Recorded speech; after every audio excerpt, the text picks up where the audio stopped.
think it's murder. I mean, clearly it's murder. What can I do to help?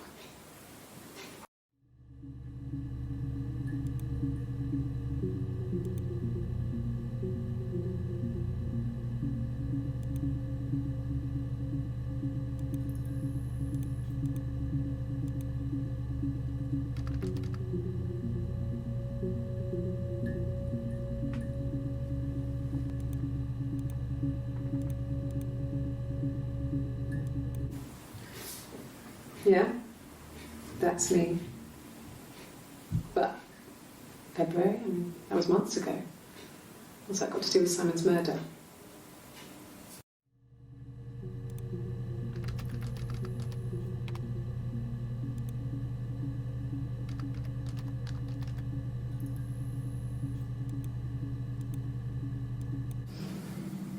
I didn't murder Simon. You've got it wrong. You've got the wrong person.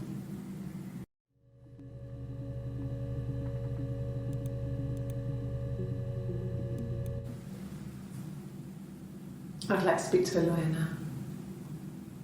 Please. You have no murder weapon. You have nothing. And all these stories we've been telling each other, just that. Stories.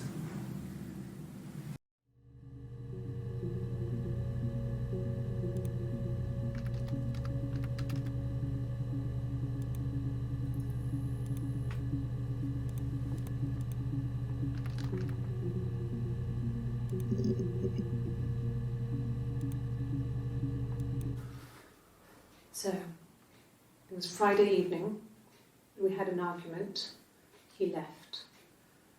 On Saturday he didn't come back, I waited all day.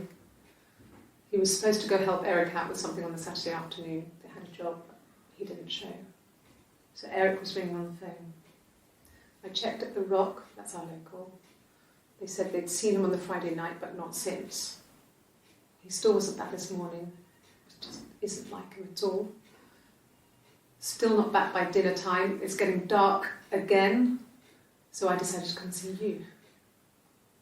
His parents haven't heard anything either.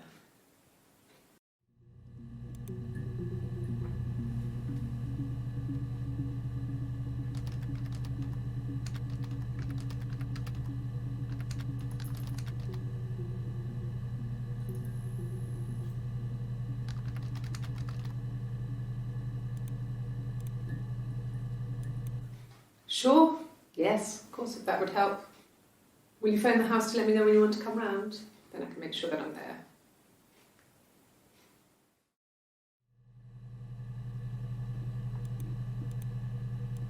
No, he doesn't keep a diary. That's my thing. I've kept one, well, as long as I can remember, since I was a girl. It helps make sense of my day.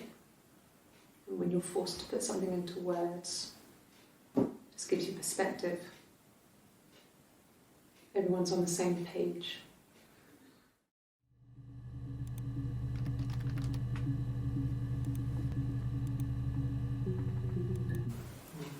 Diane is really nice. She helps out with the glaziers, organises the Christmas party, that sort of thing.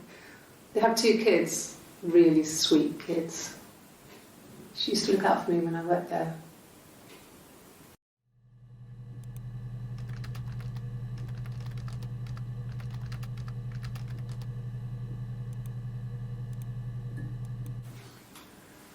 When you've been married for 10 years, stuff accumulates. We could argue about anything. And he's so nice. That doesn't help. He tries to smooth things over, and that just makes it worse. We're both passive-aggressive, so we never normally argue directly about anything.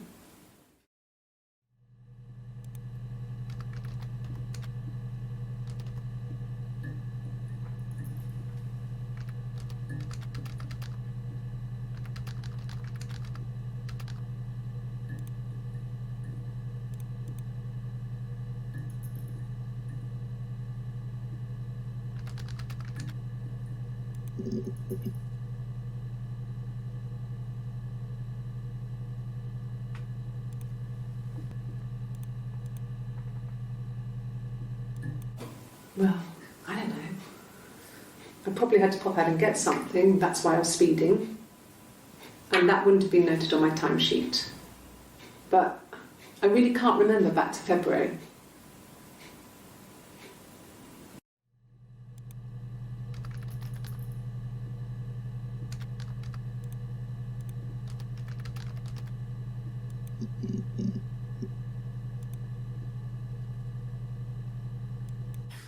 You must be desperate for leads if you're getting hung up over 6-month-old speeding tickets.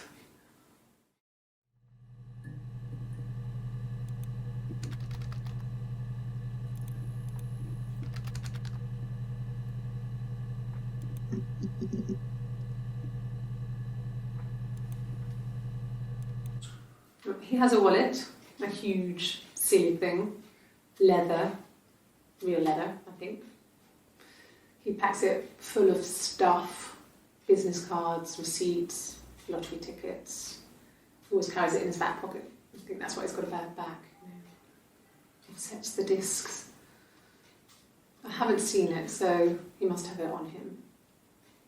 He always takes it out of his back pocket before, when he comes in, if he's in the house.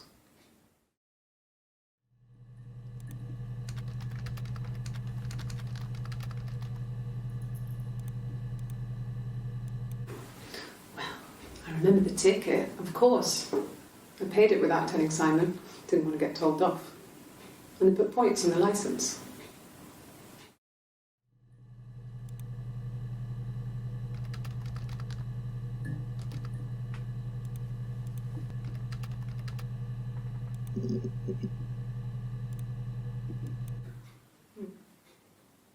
Simon Smith. He works at Ernst Brothers Glass. They do windows, all kinds of glass. Simon does the more special work, mirror making, feature windows, artistic things, really beautiful things.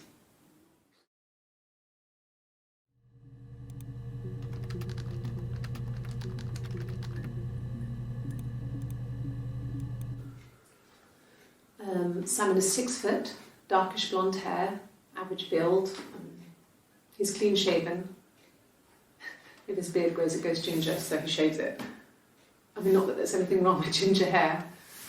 I bought a photo. They said a spring photo. This was taken last year on holiday in Rome. It's the best one I have.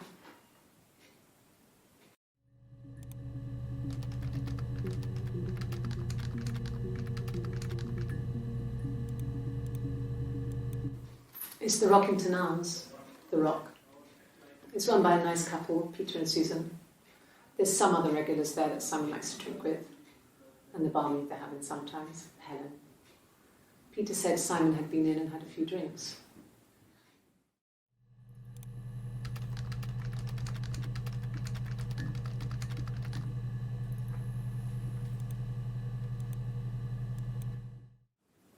Yes, there's an Amstrad one.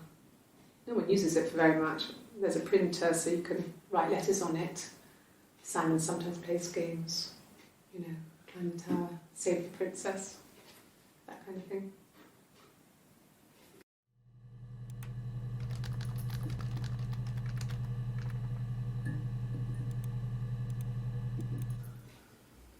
Simon isn't the type to run off or do anything crazy. Someone must have done something to him, or there must have been some kind of accident. So what do we do next?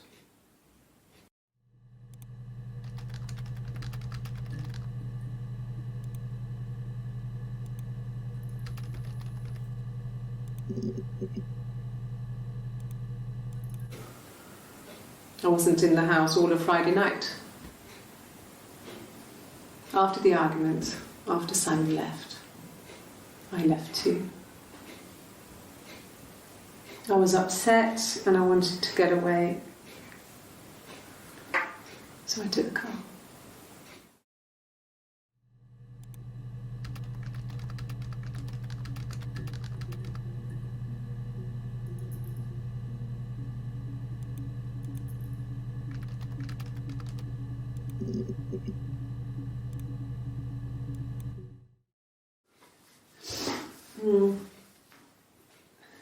left the next day, Saturday.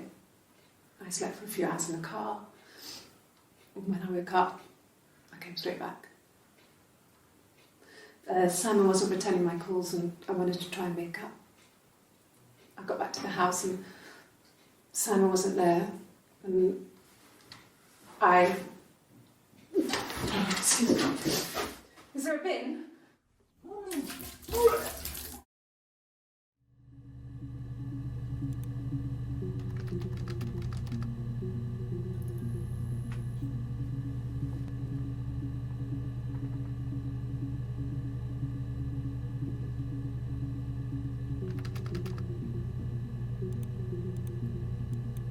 It was late, early Saturday morning.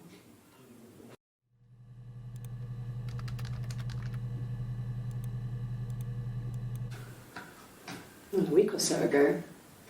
It would have been the Saturday before my birthday.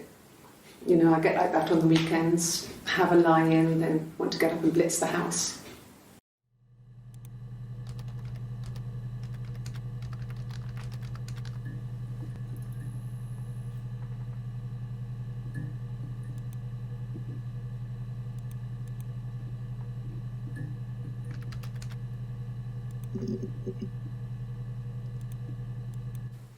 He was wearing a shirt, with a blue turtleneck shirt and jeans. He has a watch, it's a really nice one. That was a gift from his boss, Eric. He had his coat, a long grey duffel coat, like Paddington Bear. He would have taken that with him, it's not in the house.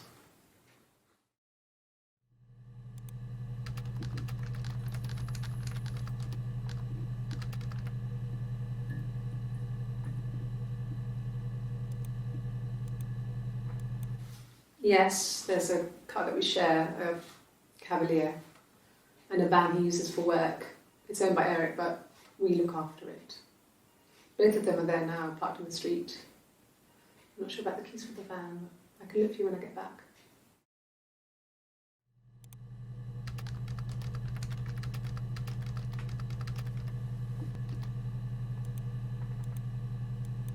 Yes, that would be in his wallet. It's a Visa. A silver one. He doesn't like to spend money he doesn't have, so he usually pays with cash, but Eric convinced him to get one.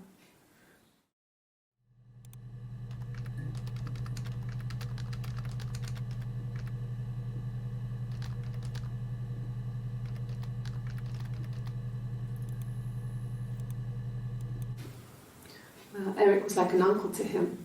They were pretty close. They spend a lot of time with each other, especially when they have to go to conferences. Have you met his wife, Diane?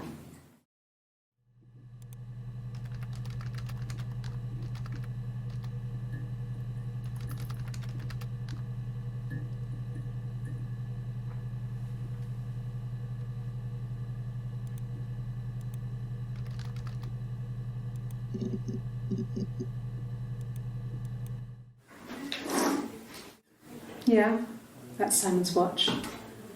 It was a gift from Eric. He got it this year. It was a wedding anniversary gift. Steel. It would have been Diane who chose it. She has really nice taste. That time, you must eliminate me. I was in Glasgow then.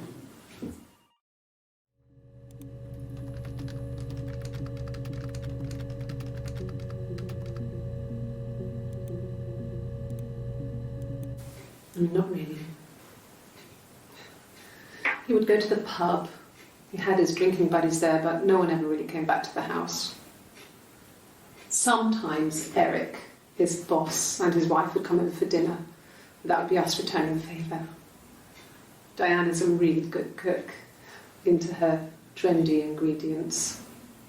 And the last time Simon cooked something off MasterChef, he got the recipe off Ceefax. And I did my Lloyd Grossman bit, commenting from the sidelines. I had to find fennel from the supermarket. Have you ever eaten fennel?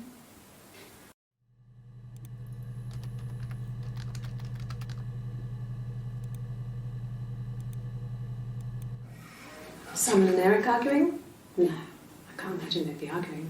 And they get on so well. Unless it was something to do with work. Maybe Simon was being too much of a perfectionist. But I don't know. You should ask Diane.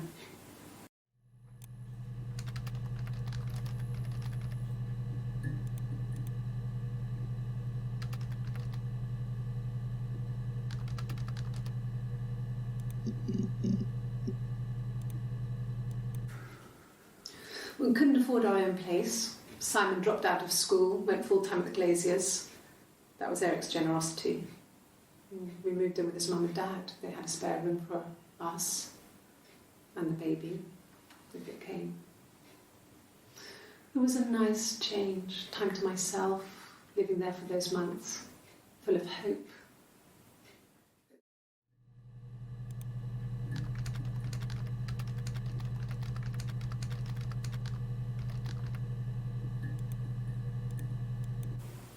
Okay. I parked up on the street. It was busy, so I had to park down the end of the road. Walked up, knocked on the door, no answer. I took my keys out of my bag and unlocked the door. The main lock was unlocked. You can tell because the key doesn't turn when you try to turn it to the left. I walked in. Simon's coat wasn't on the peg. I couldn't see his shoes in the shoe rack. I shouted out. I walked straight into the kitchen because he usually sits in there to have a cup of tea and read his paper, but he wasn't there. I touched the kettle, it was cold. I looked quickly in the living room, nothing. So I walked upstairs to the bedroom and he wasn't there.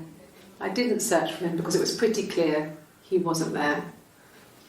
I had a shower, the phone rang whilst I was in the shower. I didn't answer it, I think it was Eric.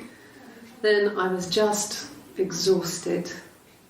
So I lay down on the bed and I fell asleep, though I didn't mean to. I woke up a couple of hours later and I was surprised to see no one in the bed next to me. And then I remembered where I was and what had happened.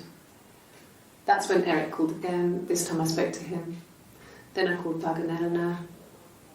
And then I decided to come and see you. That enough?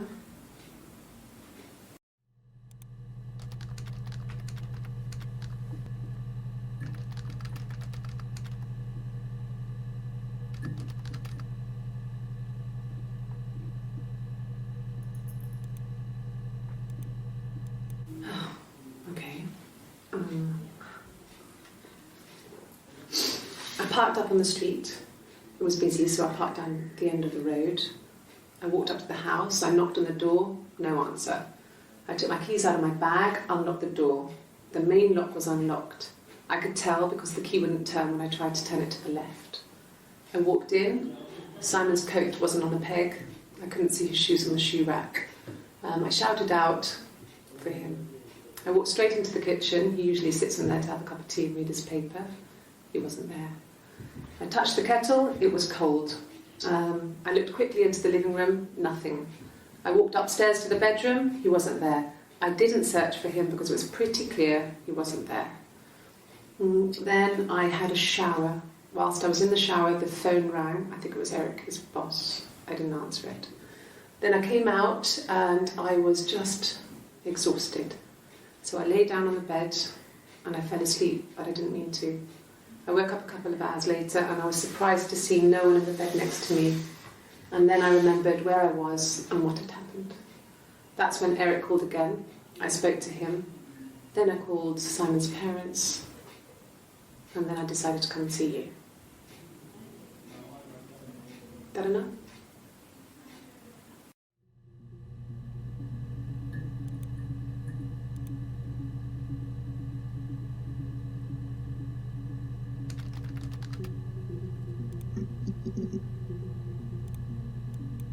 Oh God, I don't know.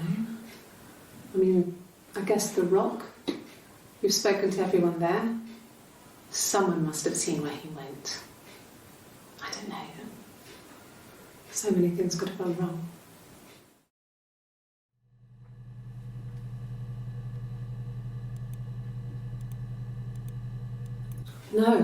No one has been in the last few weeks. We had a plumber come in 3-4 weeks ago. Someone sang with you from the Rock.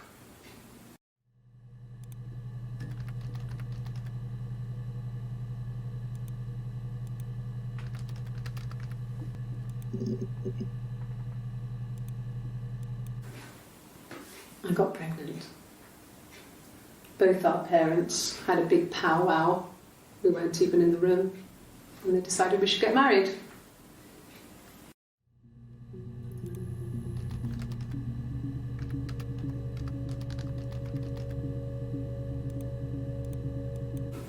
No. I lost the baby. I had a miscarriage at 8 months.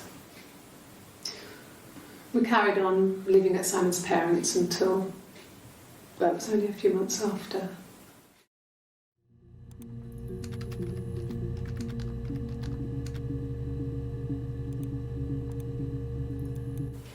Then my parents died. It was the worst year of my life. A miscarriage and then my parents.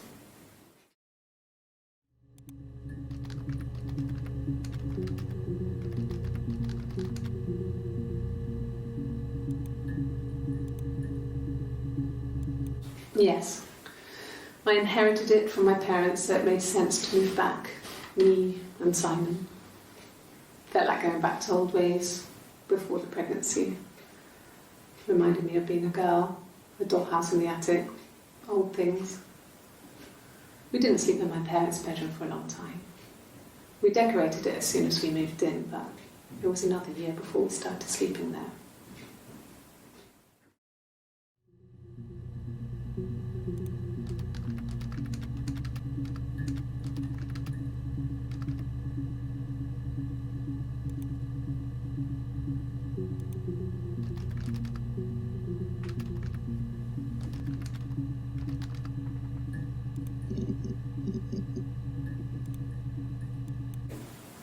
Yes, I'm fine. I won't be sick again. This happens some days. I'm pregnant. It's morning sickness.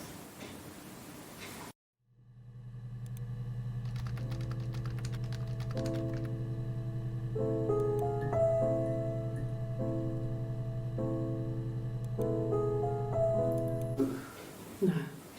Well, yes. He found out on my birthday. I told him I was pregnant.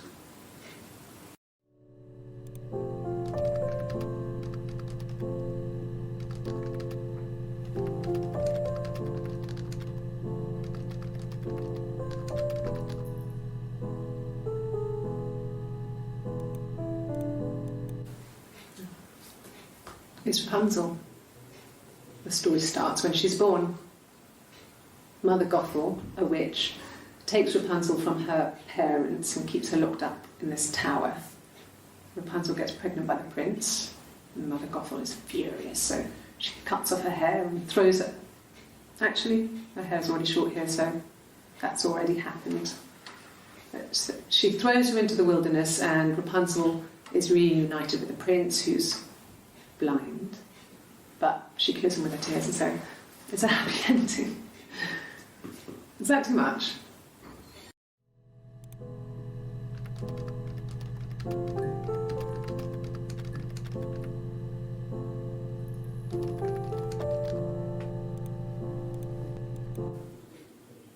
When I arrived in Glasgow, I was exhausted.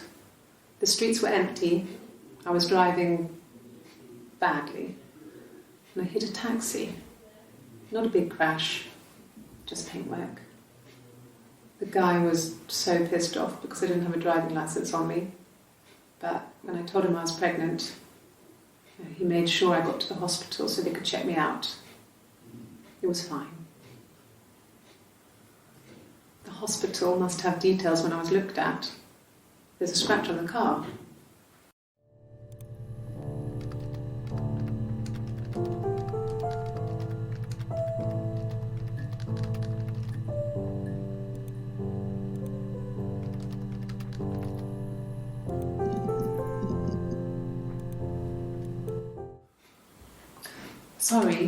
Sorry.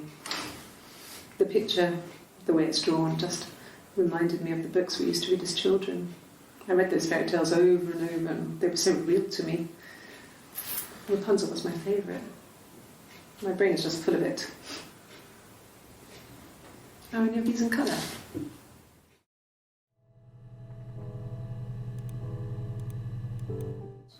Did I pass? Sorry, I messed it up with all that Rapunzel stuff. Do you need me to do that card again?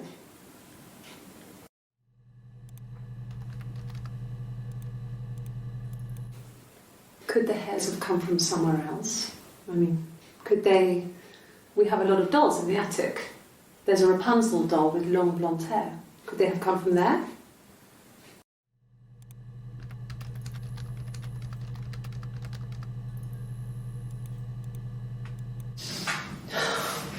We were obsessed with fairy tales.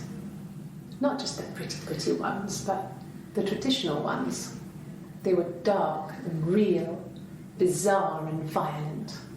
Felt like life. We had this huge old book that I think Mum must have bought from a library sale. The illustrations had thin tracing paper over them to protect them. They were in colour, shiny plates. At the front of the book was an index of illustrations. We read that more than the actual stories. We'd read aloud the captions and flip between pictures. There was something intimate about peeling back the tracing paper, undressing the pictures. Rapunzel's hair is cut. The eagle plucks out his heart.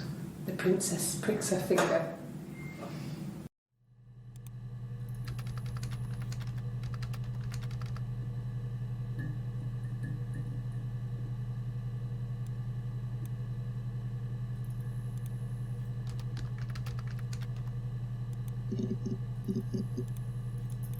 Yes, that's my birthday. Not one of the big ones, but I guess you can see that.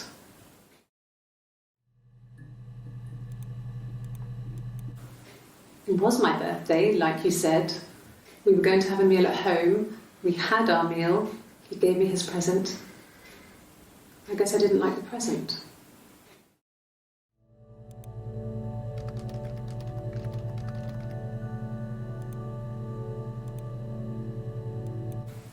From when I woke up. Okay. I woke up. Simon was already up and he made me birthday breakfast of eggs Benedict.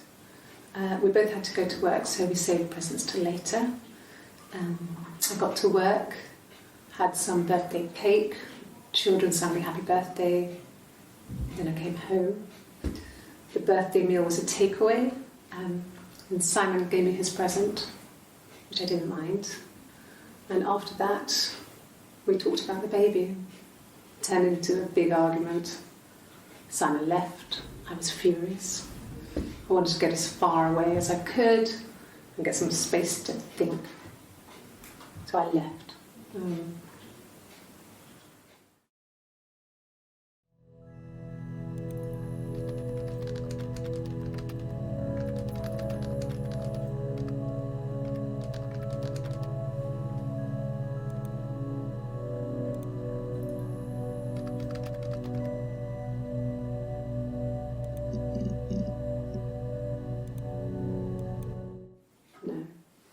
I think he spoke to Helen. She said he was upset about her argument, but I'm not sure what else he said. He likes Helen. He likes blondes.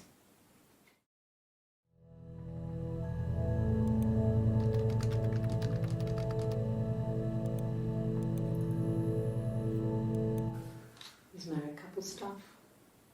A stupid argument, nothing specific. No one knows how to push your buttons better than those you're close to.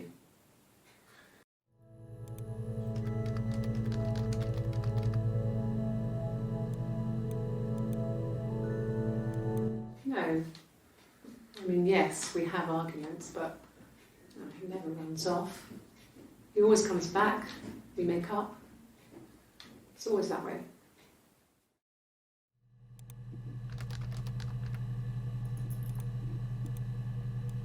Yes. He left after the argument. It was about 8 o'clock.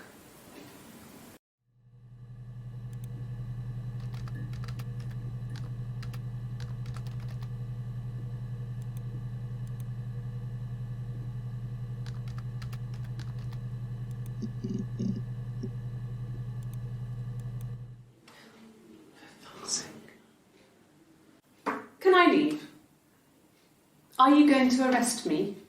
No. They'd laugh you out of the building. A lawyer would make mincemeat of you.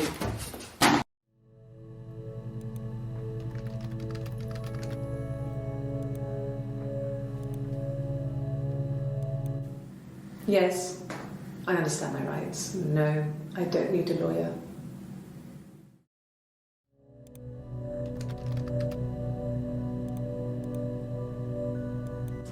Yes, no lawyer. What are you going to arrest me for?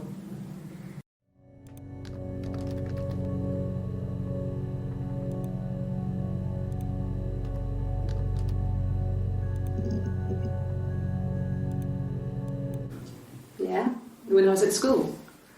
I worked part-time in the front shop. It was sort of an extended family thing. My dad used to work there, my mum worked there before I was born. I took care of paperwork, filing, typing out invoices, that kind of thing. It was a good job for a girl back then. I didn't work a till or anything though. I was quite shy, so I wouldn't have liked to have worked a till.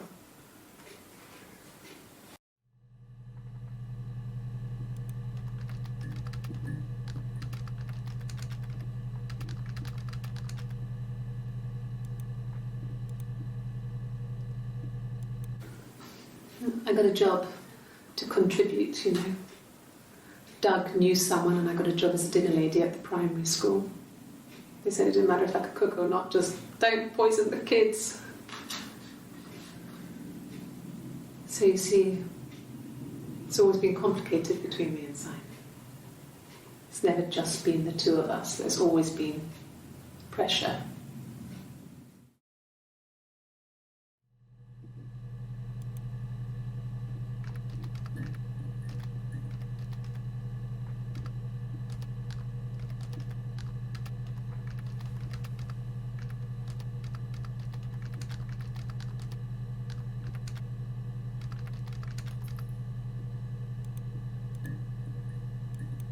And the Glaziers.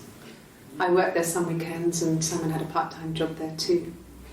That was Eric's generosity. He was always good at helping out other people's children. Simon was quiet, more thoughtful than the other boys. Even then he had a sense of craftsmanship. Wasn't always rushing stuff. Boys that age are just running around like headless chickens most of the time. You know? Plus he had that look. He looked like a fairy tale prince from one of my books.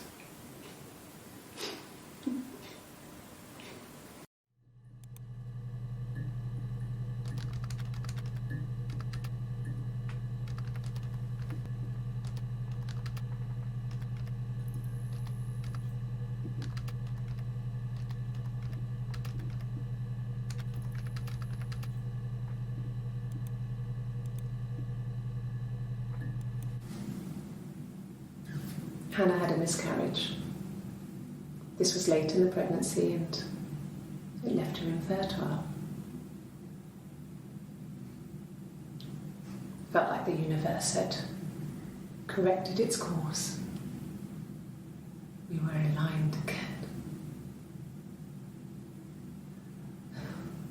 But Hannah and Simon were still living with his parents. They were married. Simon had a job at the Glaziers now. Eric had given him a full-time position after he left school. And then...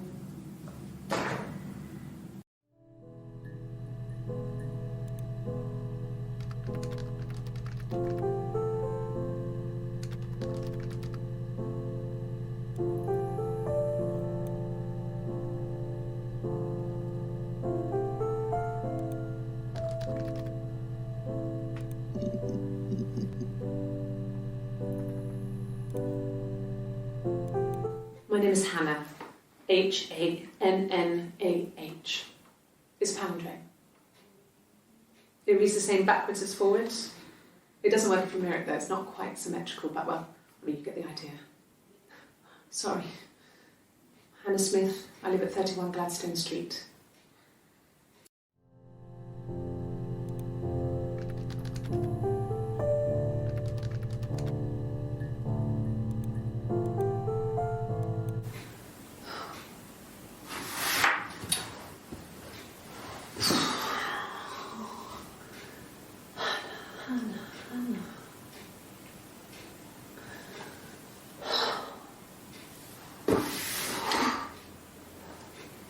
What are you doing talking about Eve?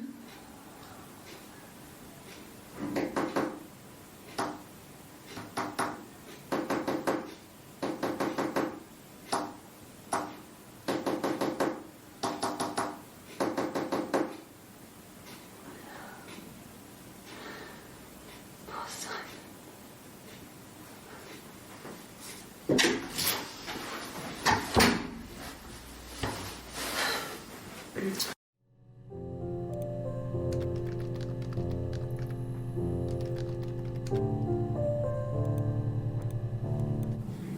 Yes, my name is Hannah Smith.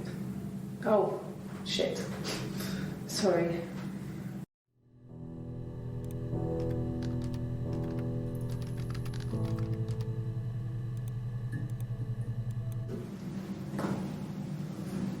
Across the road, where my parents first lived there, was a midwife called Florence.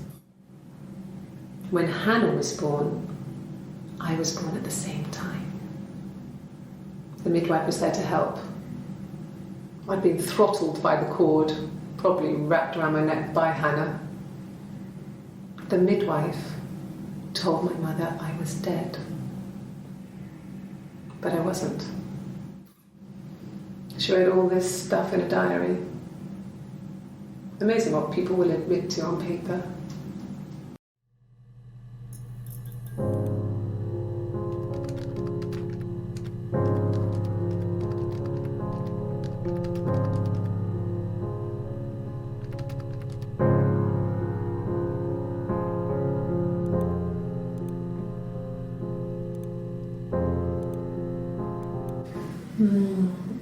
She recognised me from the window. She told me to come inside, and she hid me. They had made the attic into a place where Hannah could play. There was a dollhouse. She hid me up there. No one else ever went into the attic. It was her place.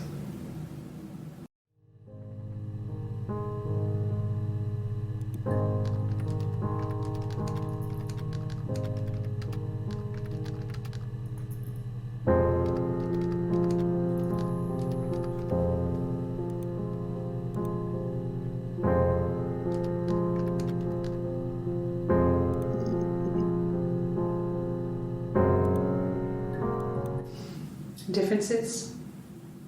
She's a better driver than me. She passed the test for us. I tried to take it and nearly crashed the car. Learned that you can't rely on confidence to get you through everything. She is the shy one. She was especially shy around boys. If Hannah liked a boy, I would have to pursue him. It was that way with Carl. Hannah met him first. She had such a crush.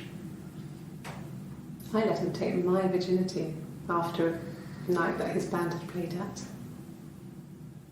It got difficult. When I was with Carl, we would have sex, but Hannah couldn't let him see she was a virgin. She had lots of excuses. After a while, we decided that I should take Hannah's virginity. It's not that different to a bruise, pulling a tooth, a graze. We used a hairbrush. After that, we took it in turns, though. I was always the one who seduced the boys. Until Simon.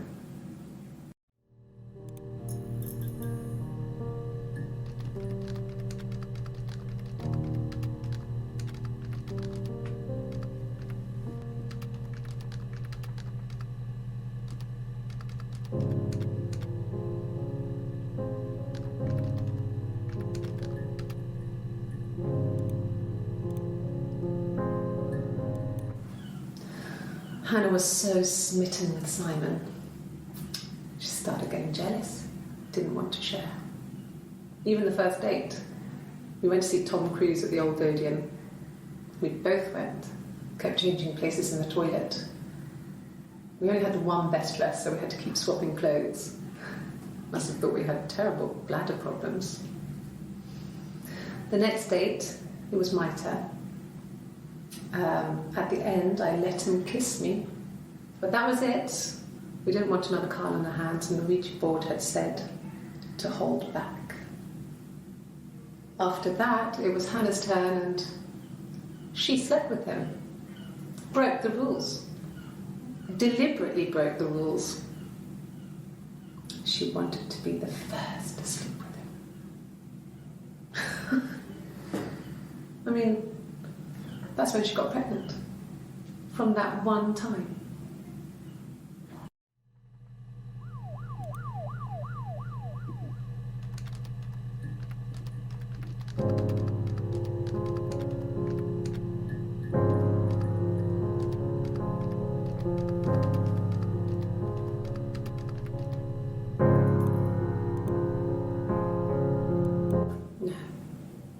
The parents decided there would be a wedding, and after the wedding, Hannah moved in with his parents.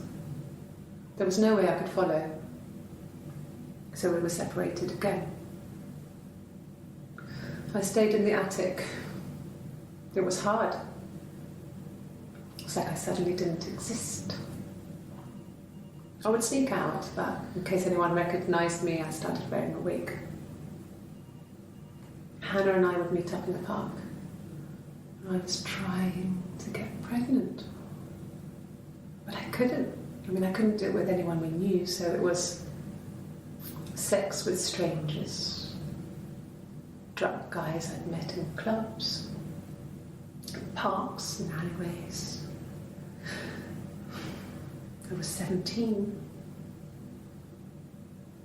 It felt like I was being punished. But it was Hannah who had betrayed us. I had to stop when one of the guys gave me an STD.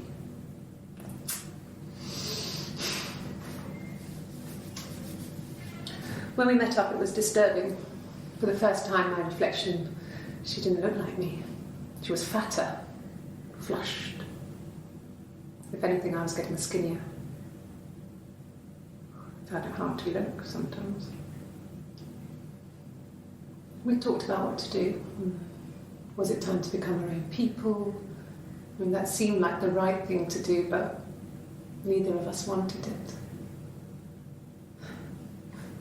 We agreed that her and Simon would get their own place as soon as possible, and then I could move in. And that was the plan.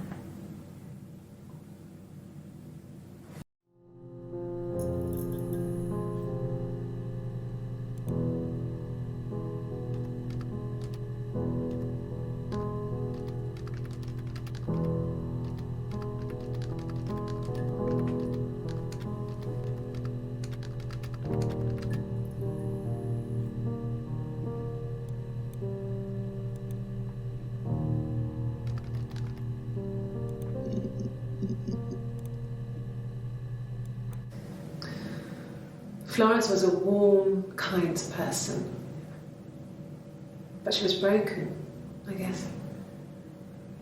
When I found her diary, I also found a biscuit tin with other stuff in it, older papers, letters, that kind of thing. Her story wasn't there. I never really spoke to her about it. I was far too young to really understand, I guess. I just put it together later, once I was older. She had loved children, planned to have a large family, but her husband died in the war. And that was back when you married for life. She never felt like she could marry again. Isn't that strange? She was a widow from her 20s. But, I mean, I guess it was different then. You know, you married for life and she felt she could never marry again. I guess it was harder, a war widow. One of the dead. I don't know, maybe there was more to it than that. I don't really know.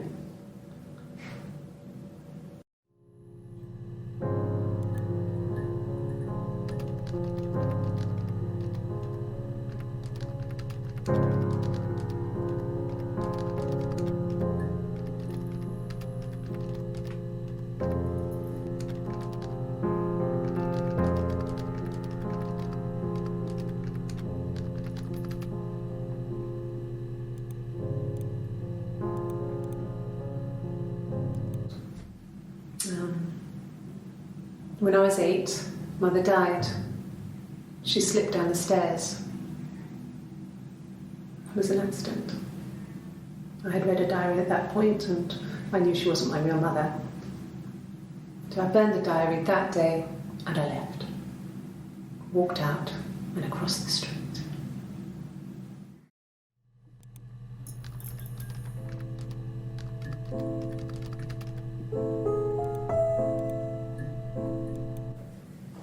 It just became our way of life. We would swap places and take it in turns to do things. And we were very careful. Whoever had been out that day would come back and write a detailed diary so that we were on the same page. We had a list of rules that said what we could and couldn't do in any given situation. It was exhaustive. We lived a second life through those rules. Rules for things that could only ever happen inside our imaginations. We would consider all the permutations of future events and agree rules to walk our way through them.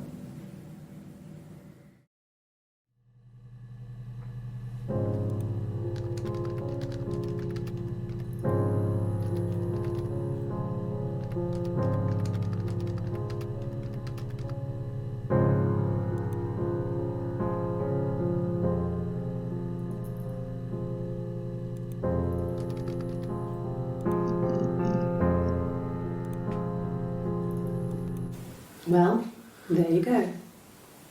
How many kids?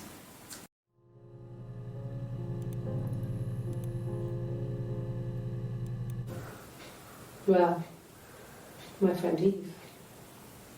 I mean, she was a friend from when I was a kid, and she was always more popular with the boys, and I used to hate her for it. I mean, really hate her sometimes.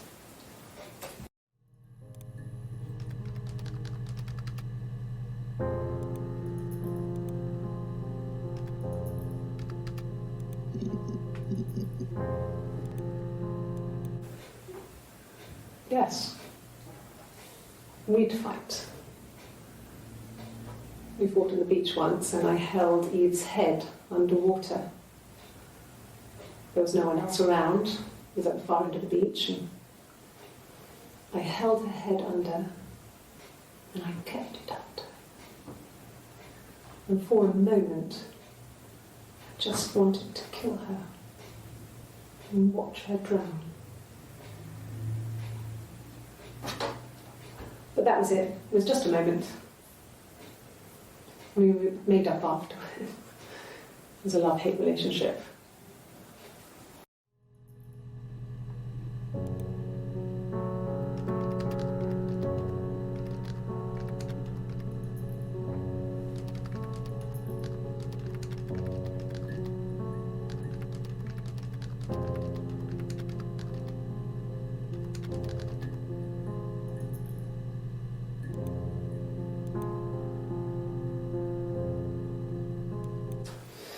Police station.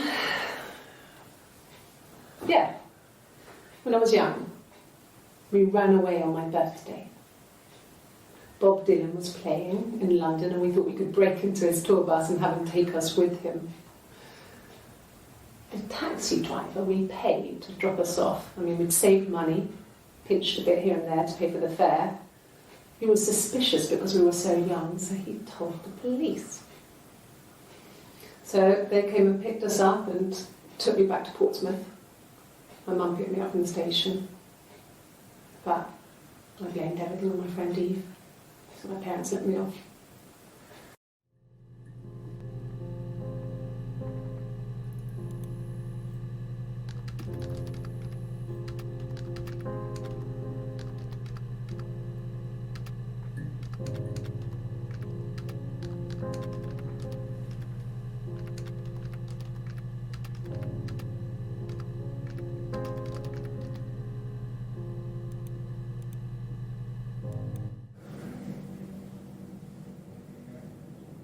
My mother called me Eve.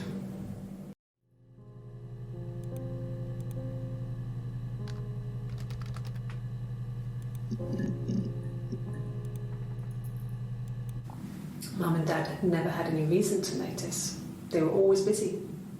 If Hannah was eating a lot, they didn't mind. She didn't put on any weight. That girl has a healthy appetite.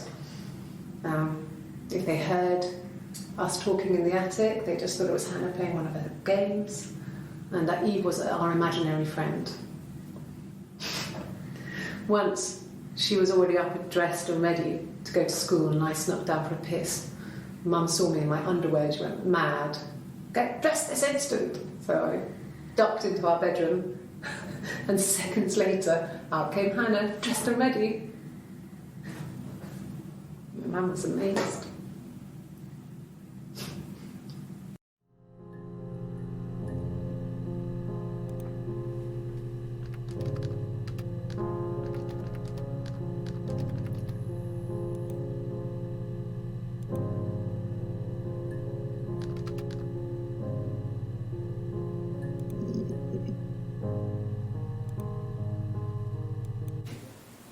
Twins?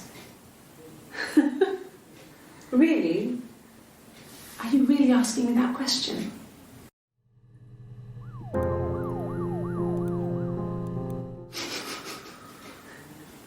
Are you out of your mind? Twins?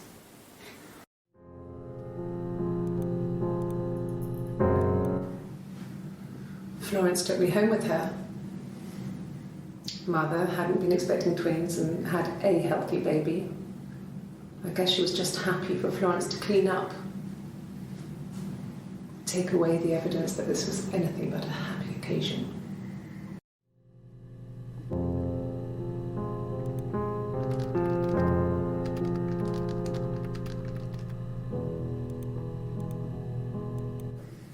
There were always princes and princesses. They were the special people, more important than the other characters in their stories. We knew we were like that. Twins. Magical.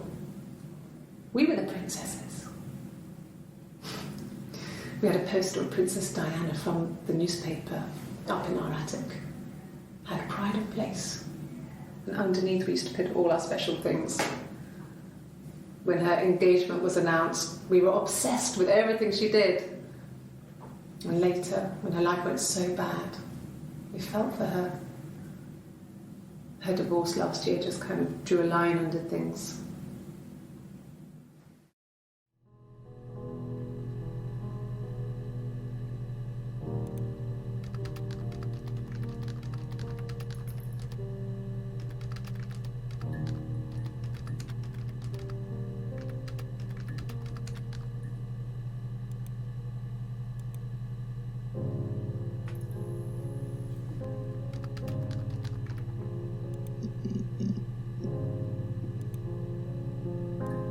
Mobile phone?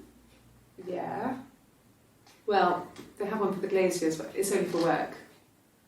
I can't remember the number. Oh, it's in the kitchen. I saw it plugged into its charging cradle.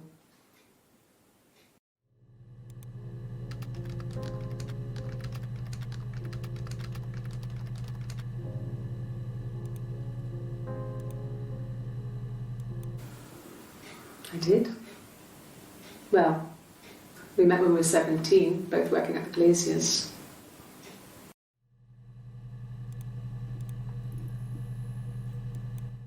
No, everyone loved Simon. He's a Glazier who doesn't have much money. I don't know. I don't know.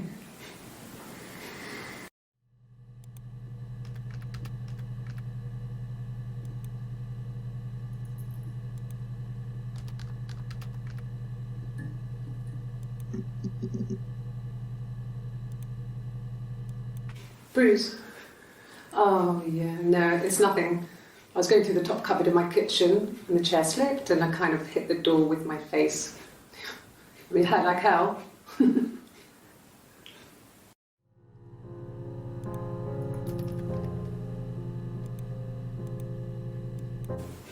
The bruise. I have a really fast metabolism, so stuff like that just comes and goes. I don't know if there's much more that I can tell you that I haven't already told the other policemen. I found the body. I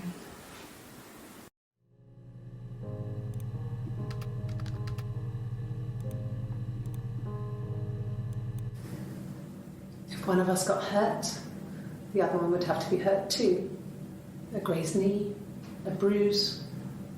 When I lost my tooth first, we had to pull our harness to match. Once, I slept with a boy who was seeing another girl. The girlfriend came up to Hannah the next day and punched her in the face, gave her a huge black eye. That night, she had to do the same to me. But she almost went too far. I couldn't see out of that eye for days. But she snuck a frozen piece up for me from the kitchen. So much of our bodies was synchronised anyway. We started our period on the same day, all our childhood diseases, stomach bugs, nits.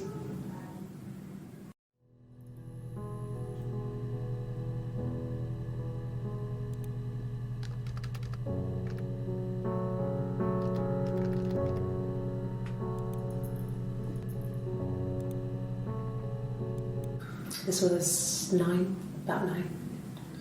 I went round and she was waiting for me. She was furious and so angry, the kind of anger you can only have towards yourself. We screamed at each other, argued, cried, we fought. I hit her back, left a bruise. I had my wig on from performing and she tore it off. Eventually we grew tired of fighting and I left.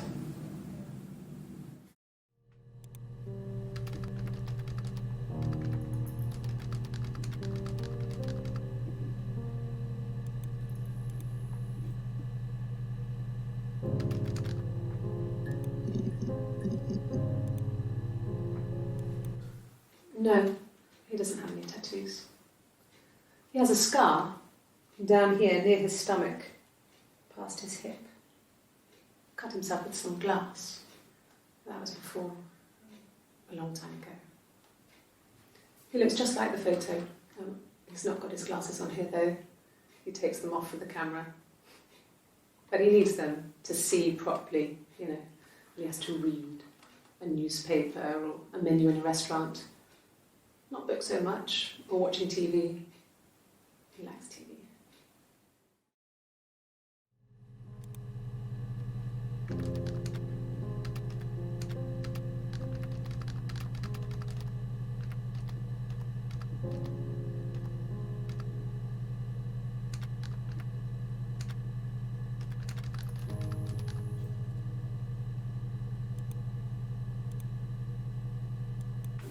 Yeah, we were 17. It was a nice wedding, people said. Simon looked very handsome in the photos. His parents paid for everything, but he's an only child, so it was important to them. It was what they called a shotgun wedding, but if you looked at the photos, you couldn't tell. The dress was beautiful. It looked like Princess Diana's. The train wasn't quite as long though. There's a great photo of the bridesmaid helping to carry it out of the car.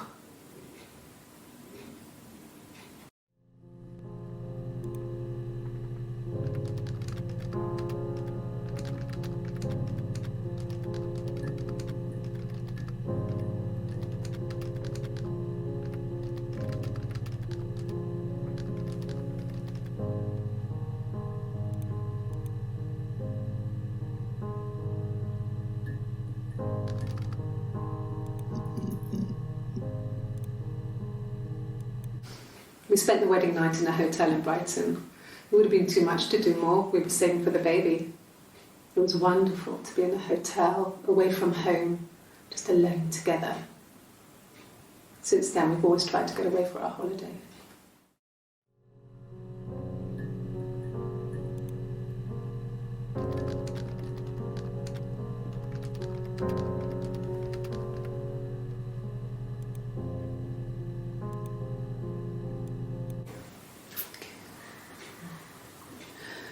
It was after dinner.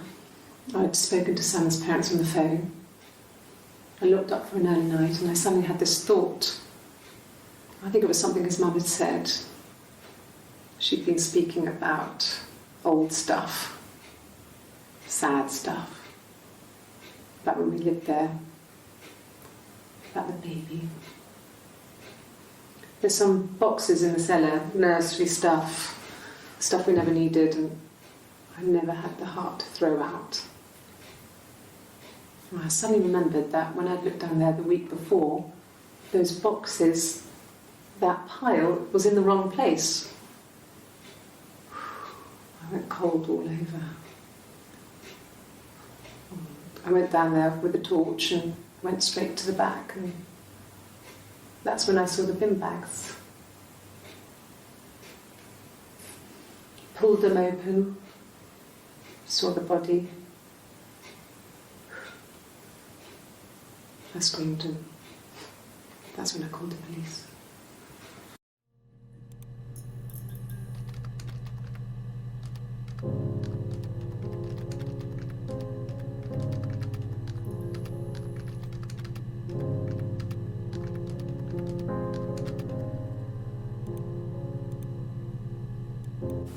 Yes.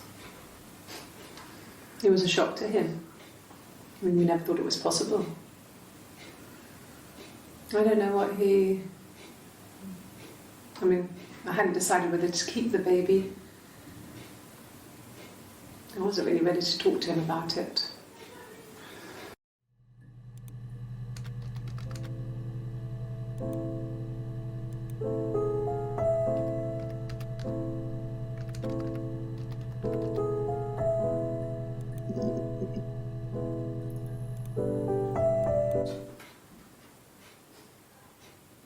His body, it didn't look real. And his throat, it looked like his throat had been cut.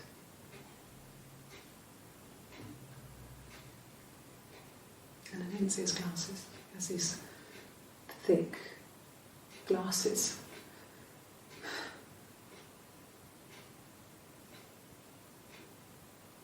Doesn't always wear.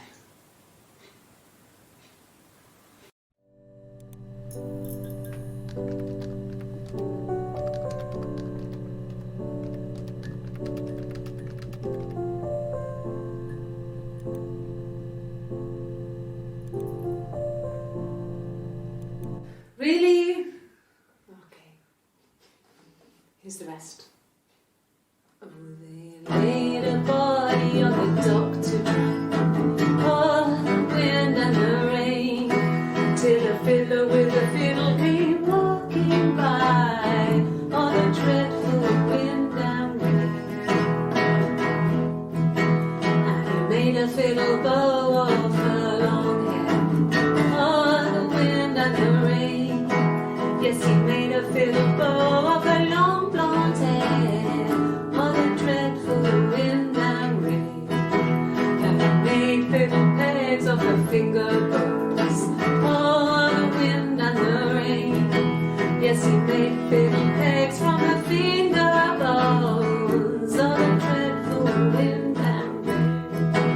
And he made a fiddle out of her breastbone, all the wind and rain. The sound could pierce her heart of stone, all the dreadful wind and rain. But the only tune that the fiddle could play was all the wind and the rain. Yes, the only tune that the fiddle could play was all the dreadful wind and rain.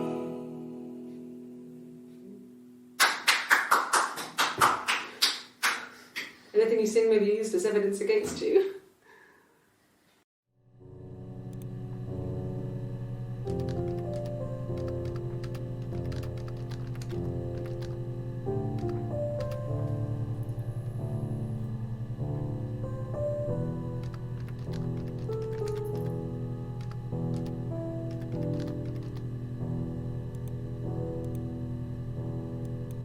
Can you imagine? I tried to get pregnant too, but it didn't happen. I slept with so many boys, men. My body refused. I think my period stopped because hers had. I was prettier. I mean, how could we stay the same now? I felt like Hannah had really fucked things up. Set us down separate paths. We had become different.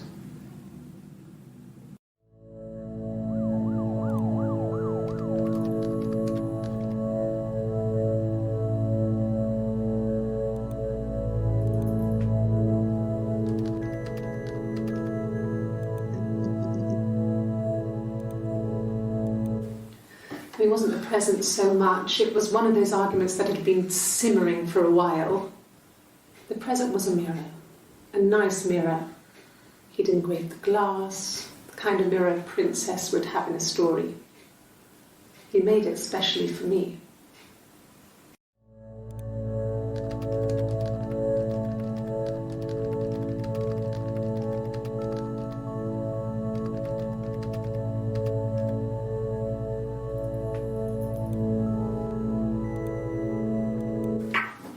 Let me see. Yes. I drove in here because I remember, well, I went over the river. And then there was a church. There. Yeah. And I probably parked, well, I remember seeing a street sign called Princess Street. Yeah, there it is. Yeah, so I'm pretty sure it must be this one. There.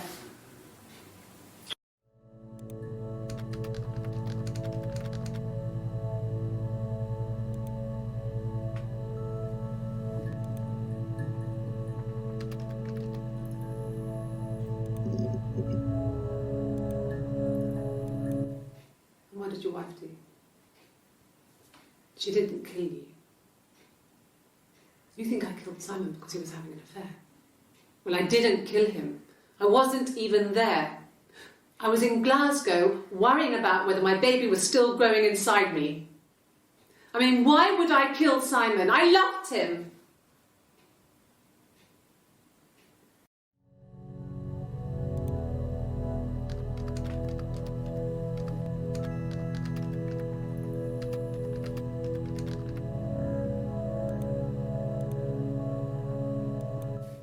I mean, what if they were crazy? You hear about these crazy people all the time. I mean, why would anyone who knew Simon want to kill him?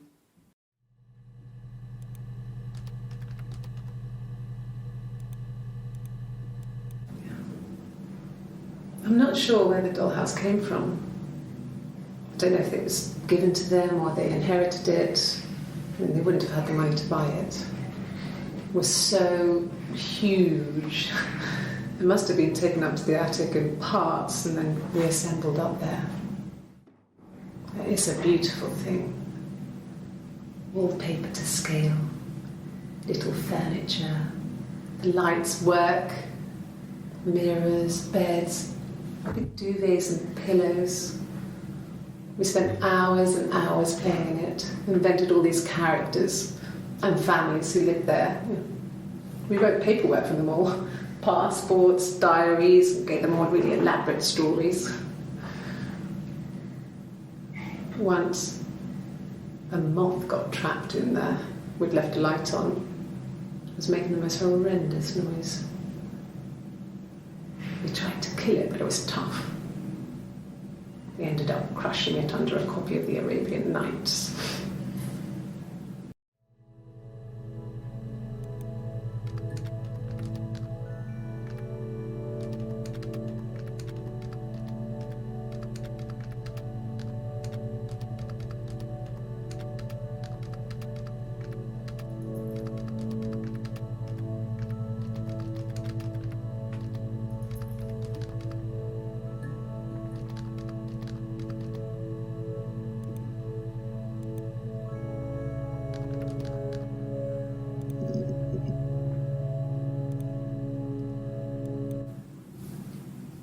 Her story is that she'd waited for him to come back.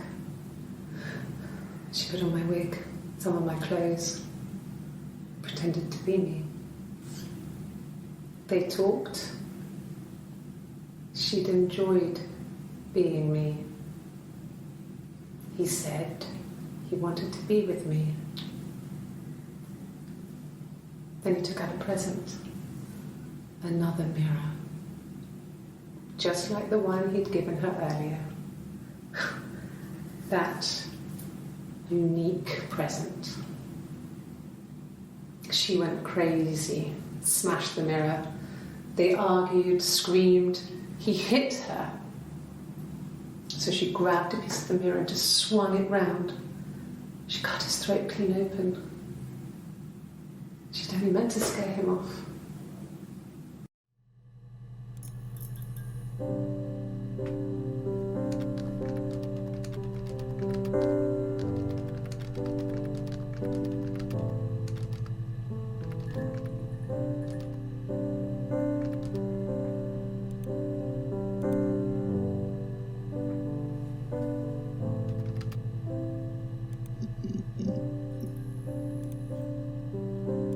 I got in the car and I drove. I just kept driving north. Just kept going, just wanted to get as far away as I could. When I finally stopped, I was all the way up in Glasgow. I was so tired. I just had to sleep.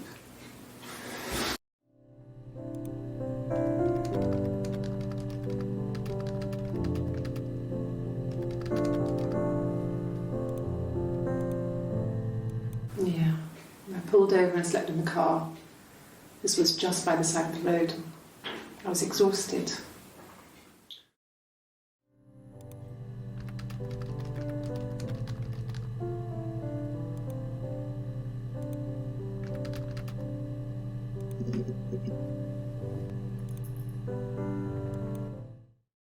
The mirror. I can't remember. I put it somewhere safe. Upstairs, I think. I haven't looked at it since.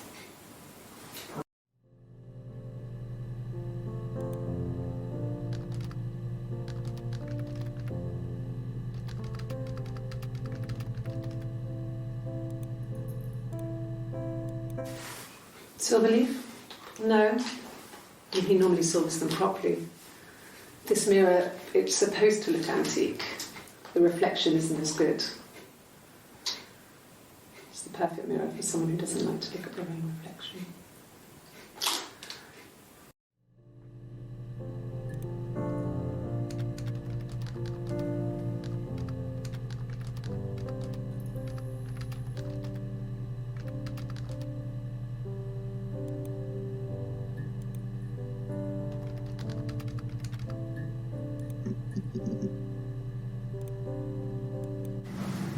Florence raised me in her home.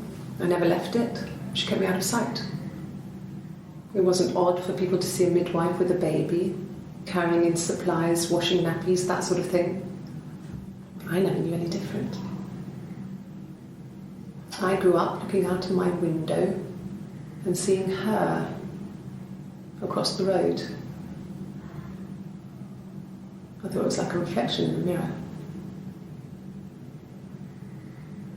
She was me.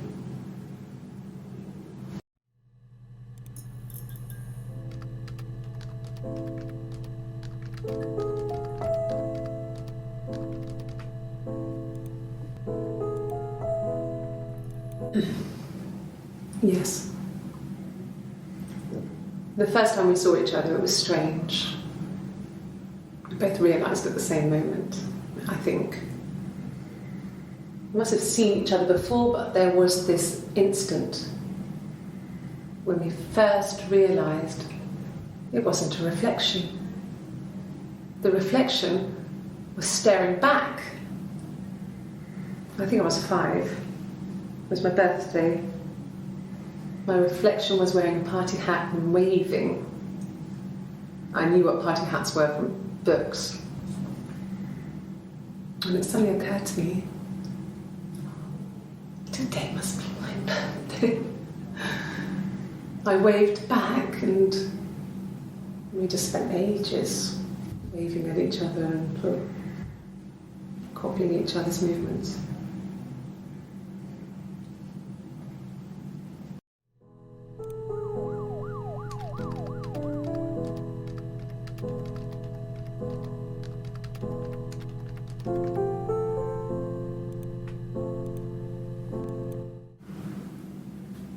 Mother wanted me to grow my hair long, but I kept cutting it myself.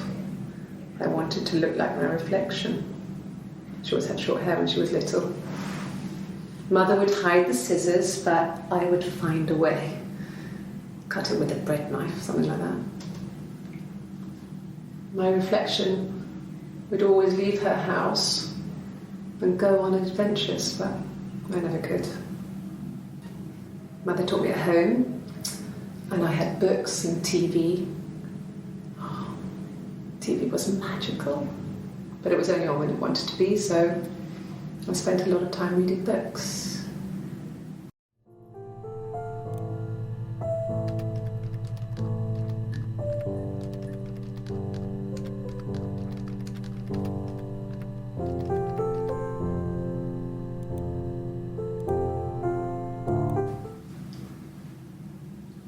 I wanted to see my reflection.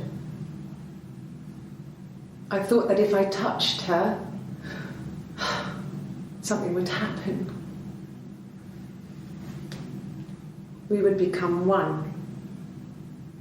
One girl. The fairy tale was over, the witch was dead, and I'd be restored to my rightful place.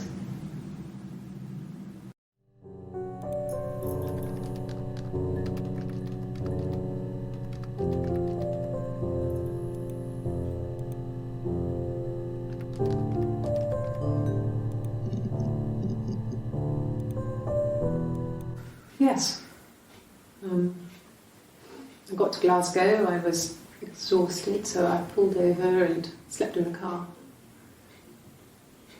I woke up because a rubbish truck went past. I got some petrol, bought a coffee and a pastry, tried calling someone from the payphone, and then headed back.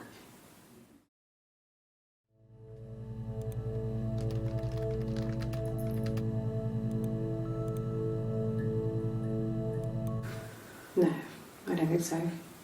Glasgow was deserted that early in the morning.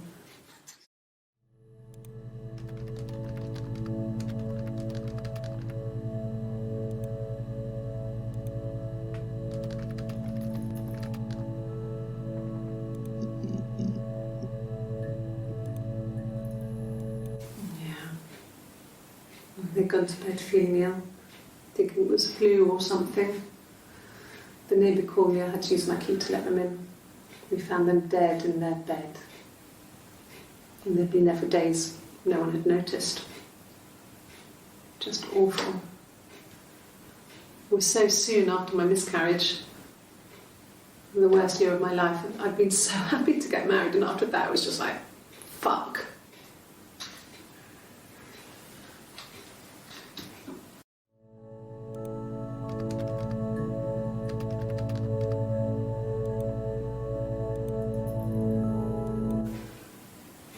Yeah. I mean, I was infertile. Thought I was. They told me I was infertile after the miscarriage because of complications.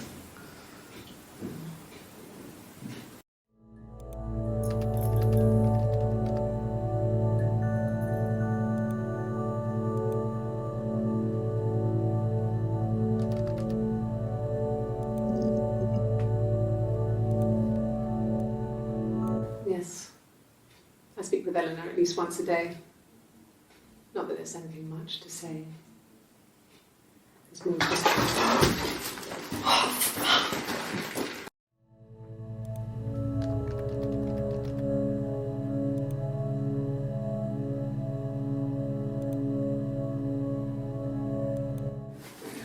No, I'm okay. Fuck.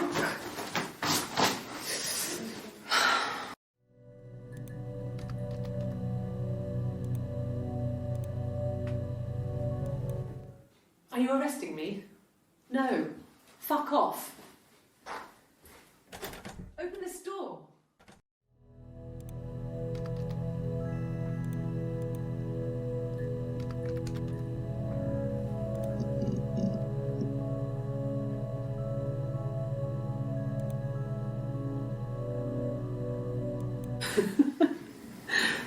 Was he my first? No need to be so coy. No, he wasn't my first. That would have been Carl. He was a local boy in a band. He was a bit of a shit, but he was sexy. We were 15.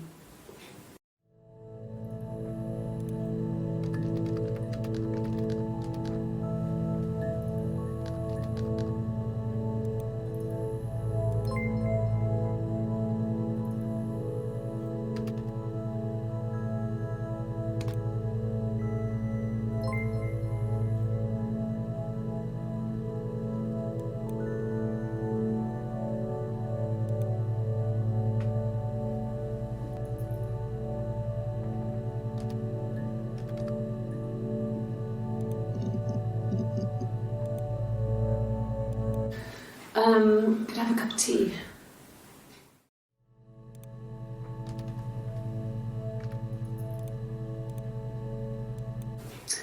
A cup of tea would be good, thanks. Just 1 sugar.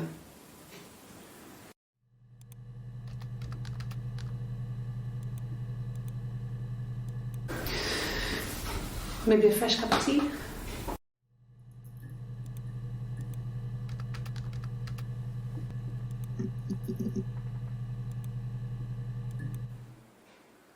A black coffee, thanks. No sugar. I'm sweet enough as it is.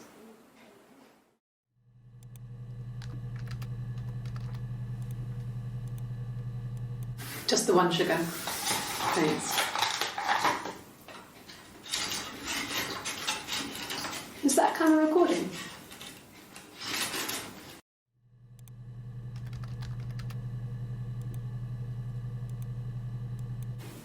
Black, no sugar. Thanks.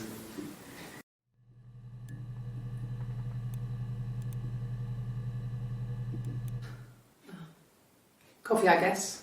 Milk and sugar.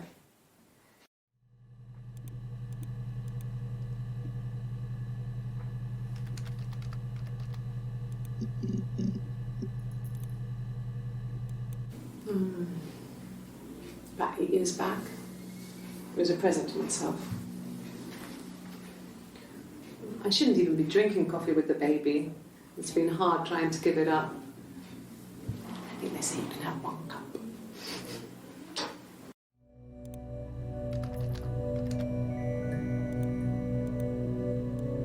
No.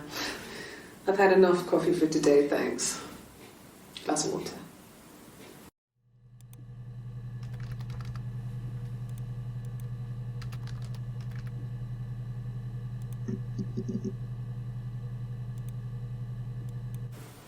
Oh, my tattoo. I got it to express my individuality. It's an apple and a snake.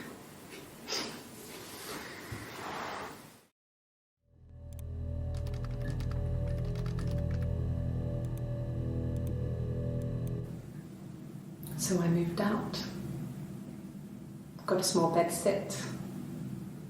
Got my tattoo to mark the occasion. I was singing in a bar in the evenings, so I had some money, enough money to cover my rent. And I've been doing something similar ever since. I haven't put down any roots. I don't exist.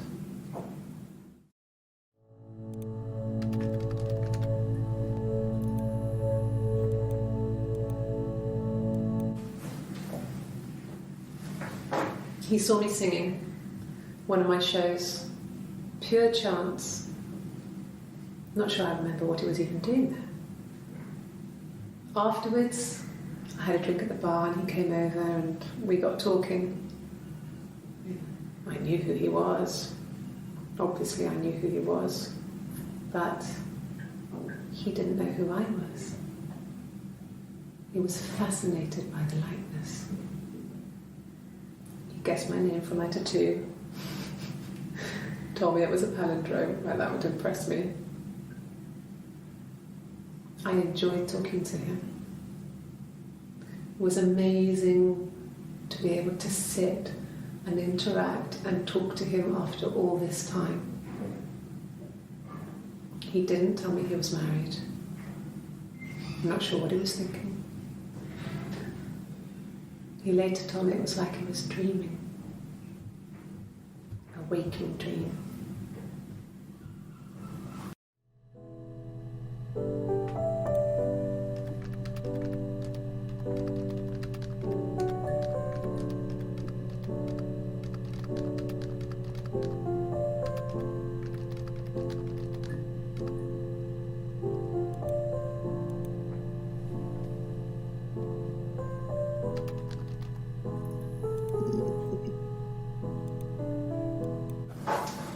When beautiful people died, we always felt like it was a sign. You remember Princess Grace? Grace Kelly? She died in a car crash the year before we met Simon.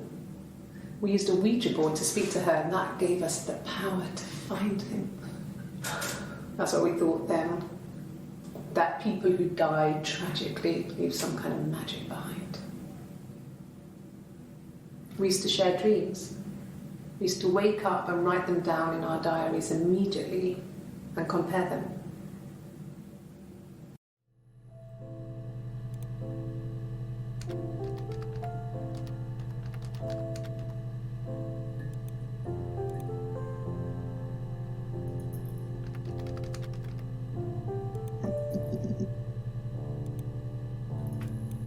Nothing else happened that night. We talked, then I said goodbye. Then next week I was singing in the bar again, and there he was. And again the next week, he offered to buy me a meal. I told him I had already eaten, and so we got chips and ate them on the beach instead. When we said goodbye, he asked me to kiss him. Romantic.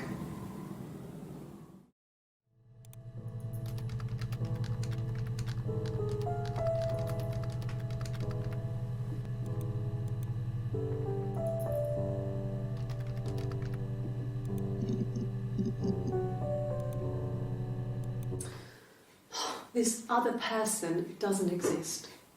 I don't know what the blonde wig is, but it could be anything. Have you looked at the cat flap?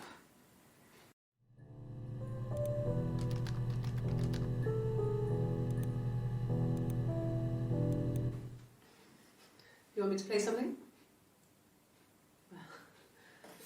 I'm not the world's greatest guitar player. Okay.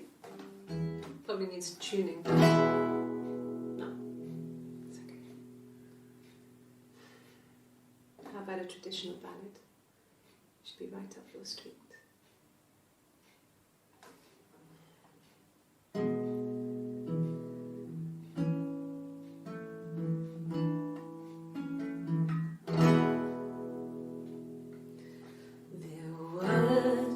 Sisters came walking by the sea. Oh, the wind and the rain. The eldest one pushed the other one in. Oh, the dreadful wind and rain. See, they both had a love for the captain's son.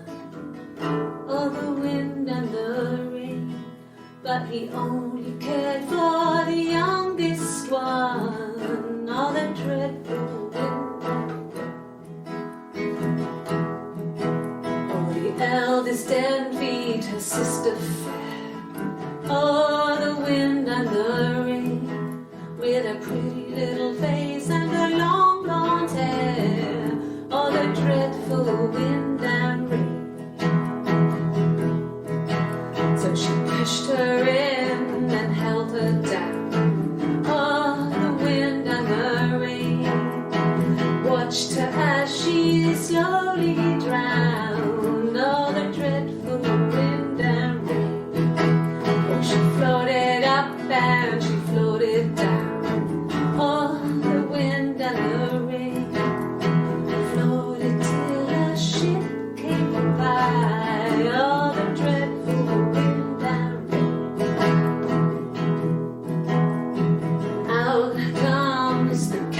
Son. Oh, the wind and the rain,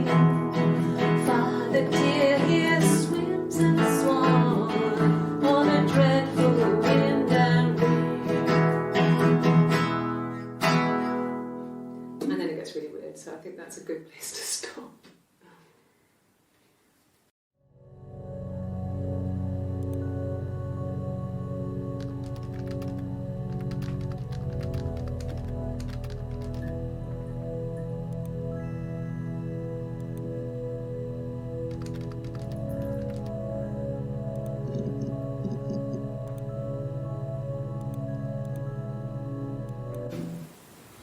No, they were shut. Most of the windows were really hard to open anyway. They're stifling in summer. They were painted over by my dad. Could have left a door open accidentally. Or there's a cat flap in the back door.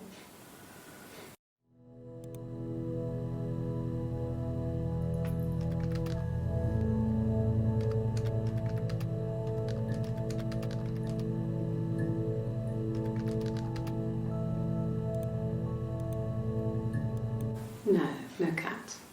My parents had a cat before they died called Domino. It was this little black thing with white dots.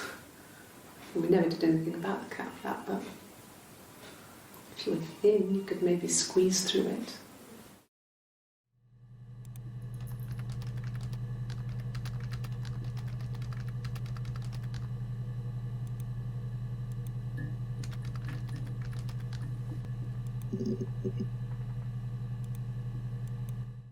Yes, I read a lot as a child and watched lots of TV. Then the doll's house we had, we still have in the attic.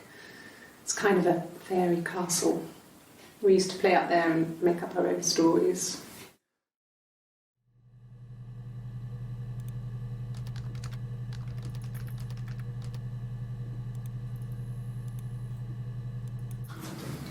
The legal stuff was completed very quickly. Hannah moved back in with Simon. Eric gave Simon the week off to help with the move. He decorated, modernised wallpaper, curtains. Hannah insists the attic be left as it was, dollhouse and all. Simon never went up there.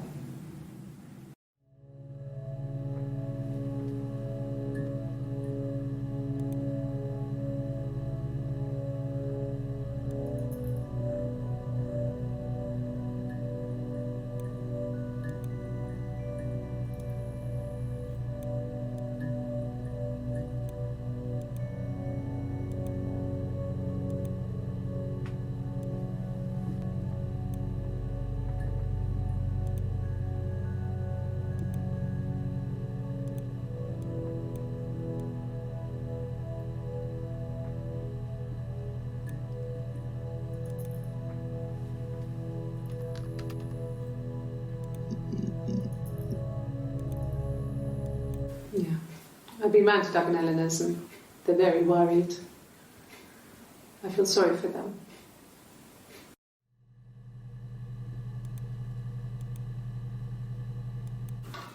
I hoover, I dust every week, maybe less. I once asked Eleanor how often I should dust and she said, if people ask, tell them you do it once a week, but every few weeks is okay. I think she was just trying to make me feel better. I mean, when I was there, she was hoovering every day. You know, ran an ordered house. You know how that generation is, putting on a brave front. She has secret stashes of cigarettes. Doug doesn't even know she smokes. When I was there, I saw her. She has these sort of porcelain vases, ornamental, next to the Reader's Digest books. Cigarettes inside. And she still has them. I mean, last time I was there, I looked in a vase. There was a fresh pack. I mean, all those years of marriage, and she still has a secret like that.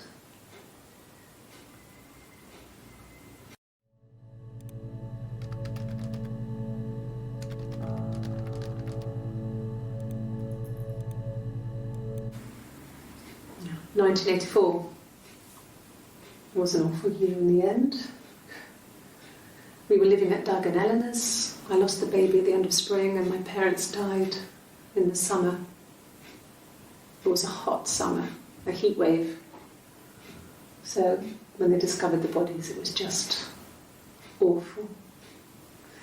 Because of the circumstances, them dying together like that, they brought in a lot of police. A forensic entomologist. I had to look that up. It was because of the heat. It's just awful.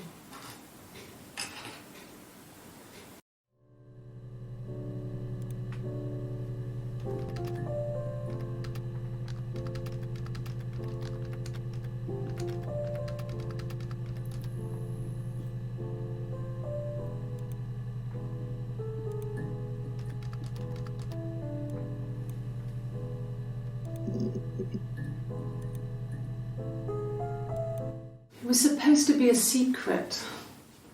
Just because Simon is dead doesn't mean I have to give up all his secrets. It doesn't have anything to do with what happened to Simon.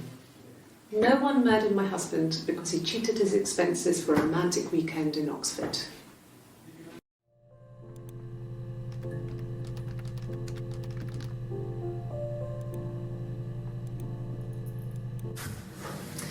When we weren't together, we'd send secret messages by tapping out a code that we'd learned from a book, the knock code.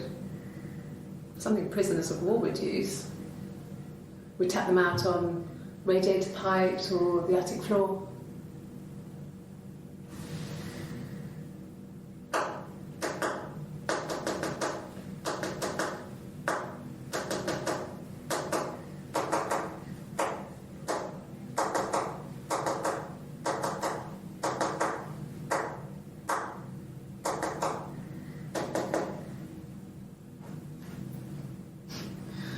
Dad thought we had mice, but they couldn't find any. Bought a cat anyway.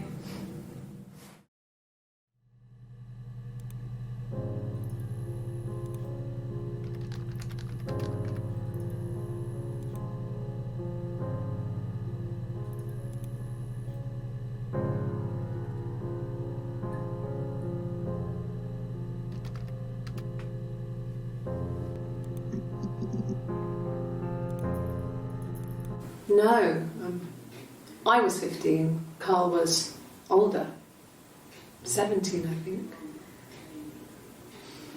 I was really into him, regardless of how he actually behaved.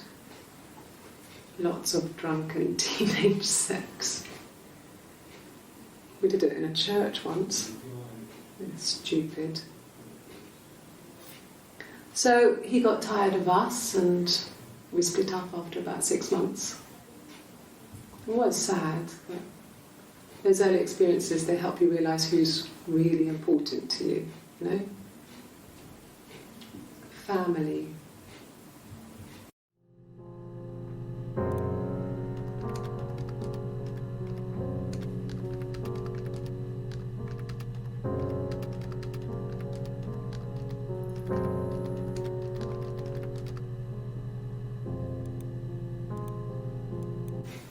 Family.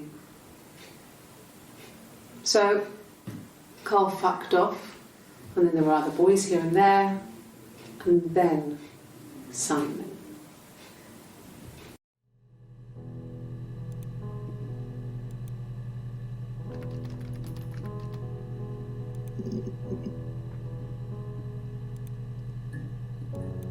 No, it was just me and her. It was the name they were going to call their first child. They talked about it and were going to try when he came back. Florence's family had a history of firstborn girls, so they were convinced it was going to be a girl. It's hard to know if this is all true. These are stories I remember, that I read when I was a child. Maybe I misread, maybe I misunderstood. Sometimes it's hard to remember what happened last week.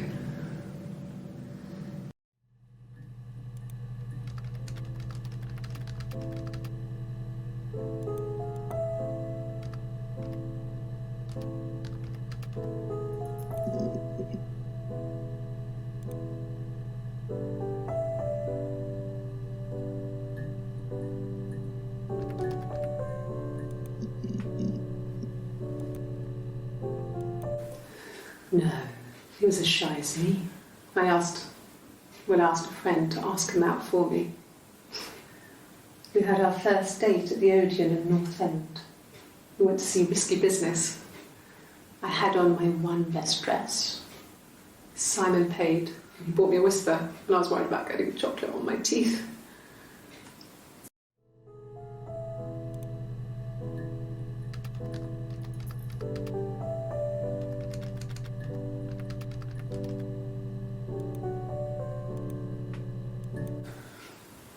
Well, fine, considering.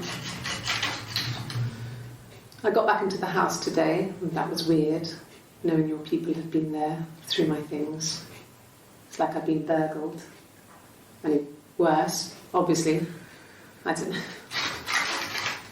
I haven't lived in the cellar yet. They sent a cleaner in. As good as new, he said. But they had to throw some stuff out. Couldn't get the blood out. And I'm still waiting to hear from the coroner so we can get a date set for the funeral. It's going to be a cremation. So,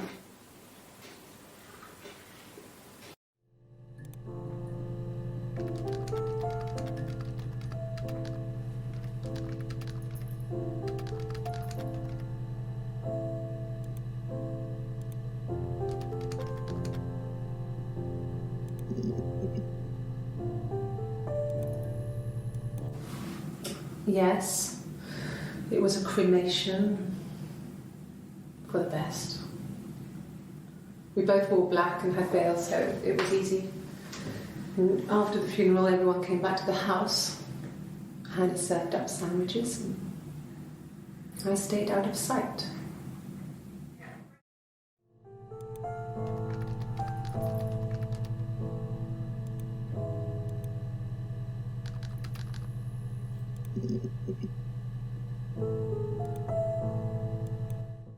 Okay. I've given blood before. Do you need to take that for your records?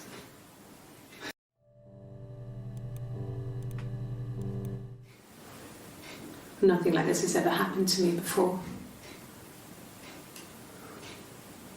The blood. It's probably the worst thing that's ever happened to me.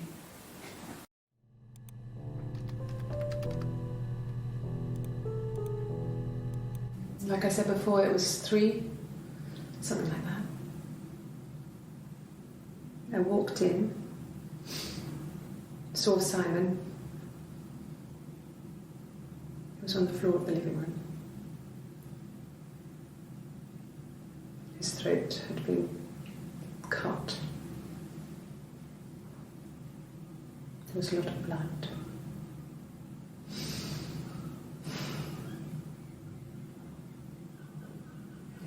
He was dead.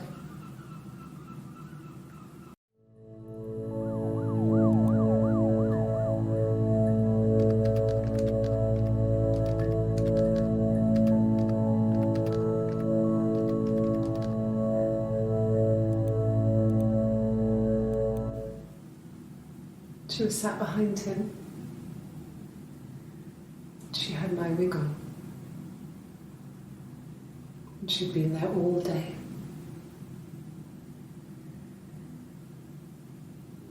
And she had blood on her.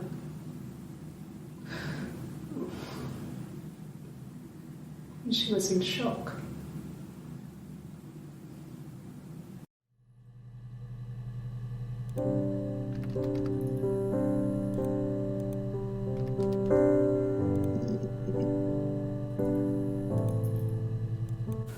A wig? You mean, what type of wig?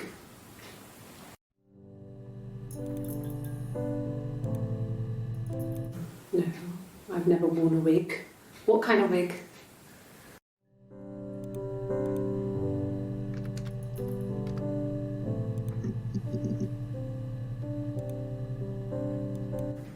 Yes. I thought about telling Hannah. I felt guilty after the kiss. But then it began to feel like this was the way it should be. Sharing, like we had before. He never mentioned her to me. There was the Simon with me and the Simon with her. It was almost like it was a different Simon. But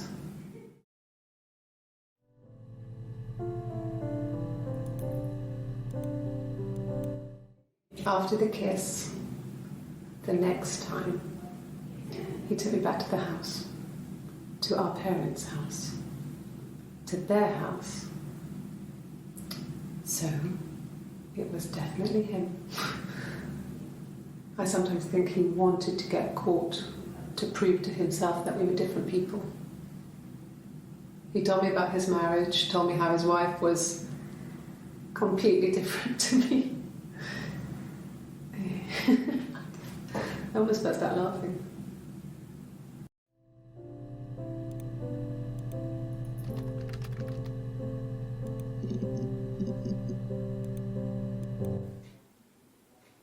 A long time.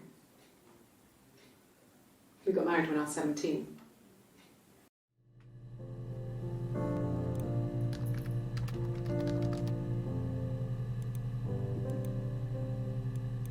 Childhood sweethearts. Something like that. Are you married, detective?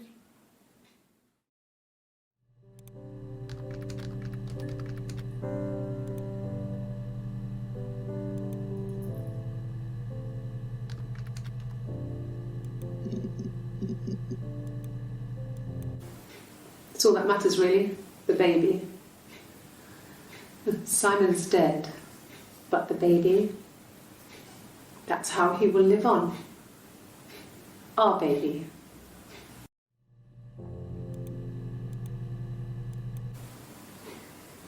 You're reaching here. Oh, I don't know why. No, I've never cheated on anyone. I've never taken anything from anyone. Simon is dead. But I have my baby to care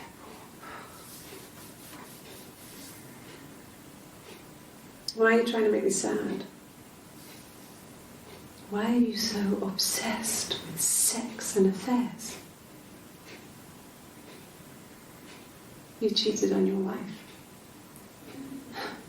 Is this your thing?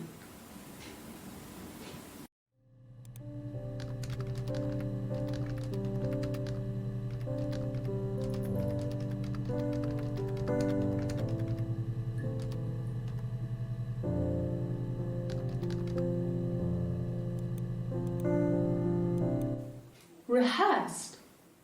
You ask me the same question, you'll get the same answer. Is that your evidence? Of course I thought about what happened then. It's all I've thought about. My husband is dead.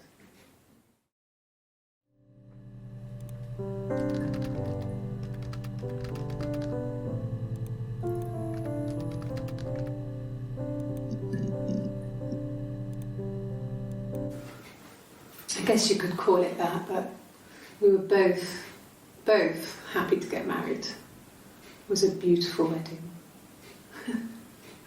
We had our first dance to Come Back and Stay. I'm not sure if that's a good wedding song, but I loved it. I chose it. I mean, it was genuinely our first dance. We'd never danced together before. It was probably awful to watch, but I enjoyed it. It felt like it was just me and Simon for that moment. Just the two of us.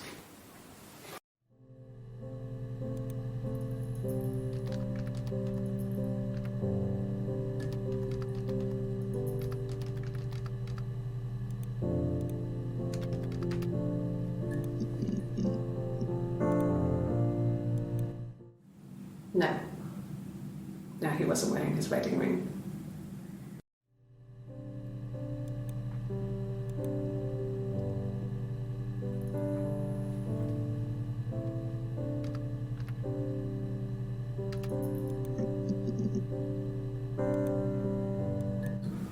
Yes, I'll take a lie detector test.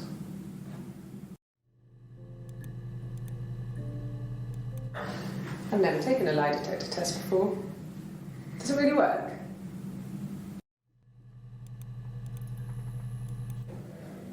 My name. That was the only question I failed. Your lie detector works.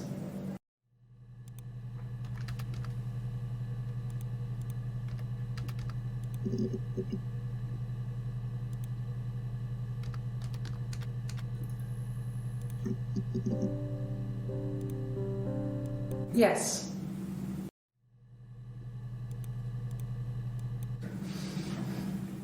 Yes. Yes. Yes.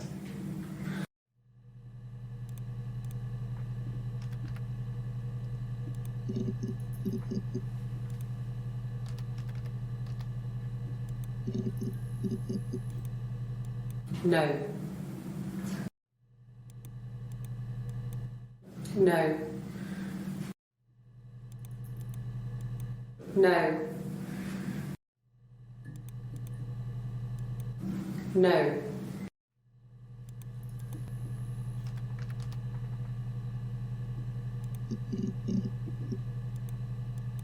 Sorry. Yeah, I get it. I get it. Yes.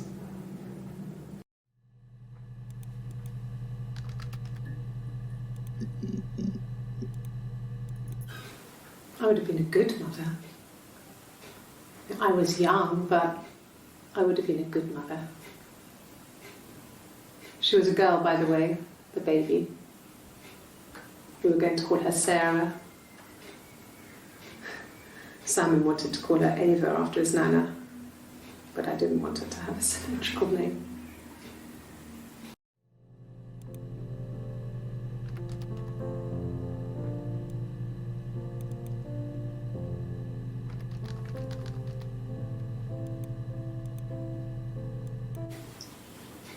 Okay, you got me. I'll confess. We were there.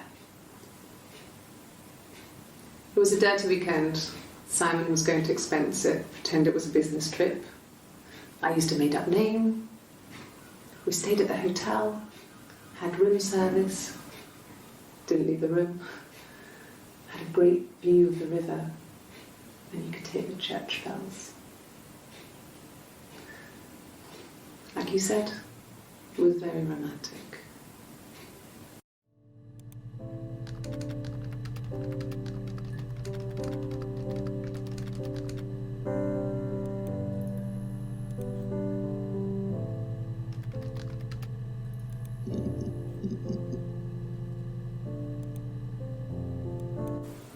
Okay. There's a girl and she's staring out of the window. She's sad. She's trapped. She's here. She's looking out the window because her mother won't let her out.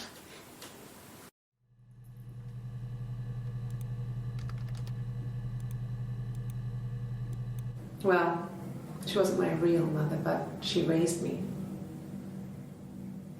Do you want to hear the story? It's a real-life fairy tale.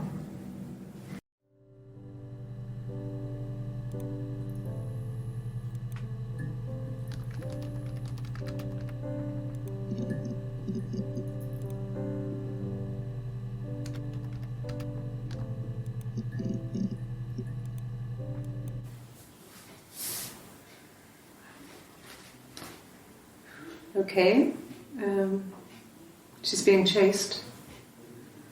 They're trying to catch her because she did something bad. I guess she broke the rules. Or maybe they think she did something bad.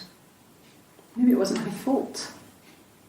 She looks scared, not guilty. Maybe it was mistaken identity. Did they catch her there? I don't know.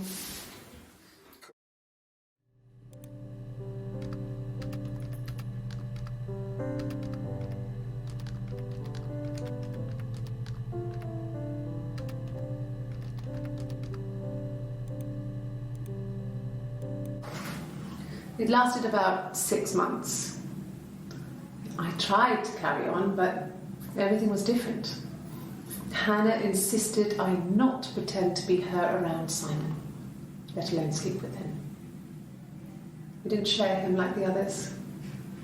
The rules had changed. Me living in the attic had become weird in a way it hadn't been before.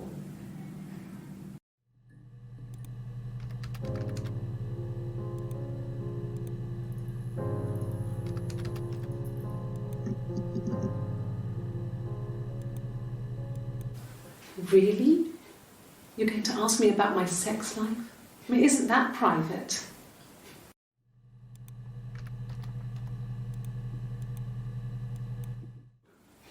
Are you married? How is your sex life? So, our sex life is probably fairly average for a couple after 10 years of marriage.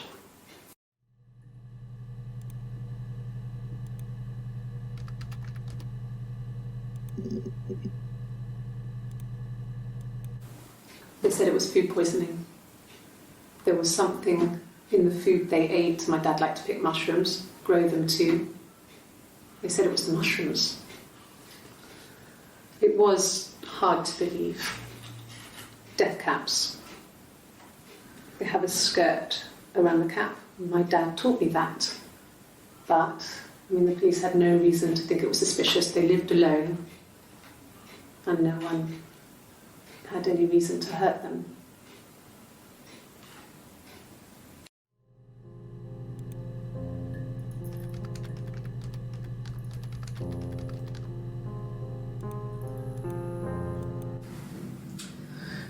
I was living in the attic.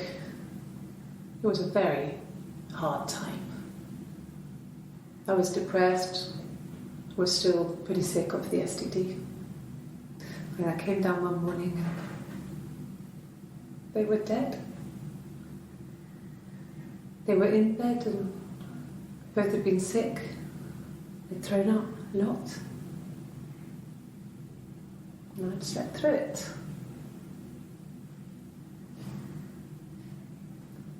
The police said it was the mushrooms they ate. Dad was a mushroom expert. I mean, he used to take us picking with him and he taught us how to recognise them. And there's no way he would have picked death caps.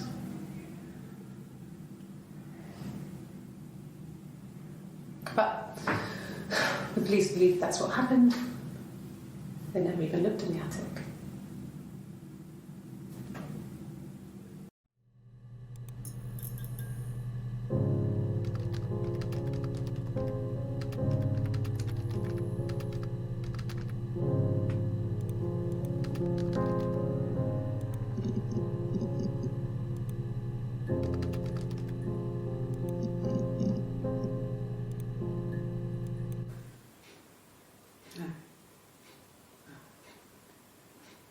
Thing was wrong.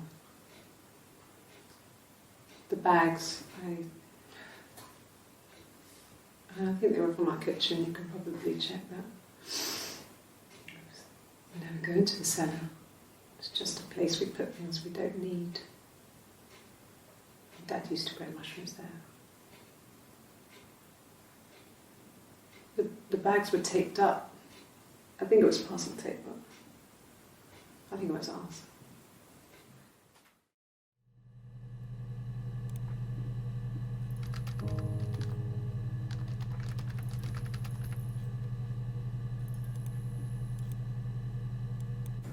It happened very quickly. We hardly had to talk to each other. We agreed almost silently. The baby was what mattered. We'd help each other. We cleaned up. We bagged up the broken mirror, her clothes. They're gone. We took him down to the cellar. We had an alibi, and we wanted the body to be found later. We wanted to have suspicion on us so we could then disprove it rather than have it linger. Better to keep the body in the house than risk being seen with it. The watch, that was my touch to make sure the alibi stuck.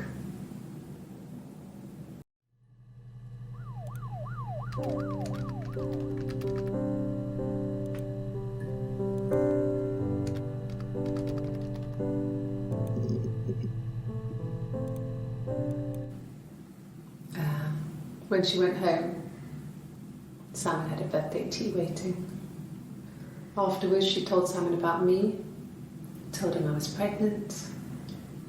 She wanted me to move in with them, this sister he didn't know she had.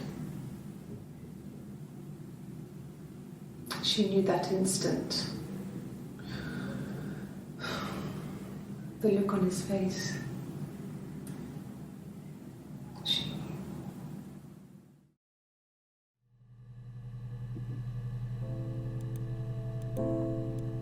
She sent him out the house, kicked him out, called me up, crying, and I went round. I guess I had a feeling I could hear something was wrong in her voice, but I wasn't sure what it was. She called me sister on the phone. She never calls me that.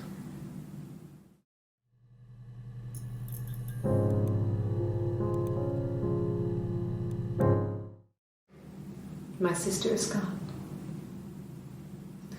And she's never coming back.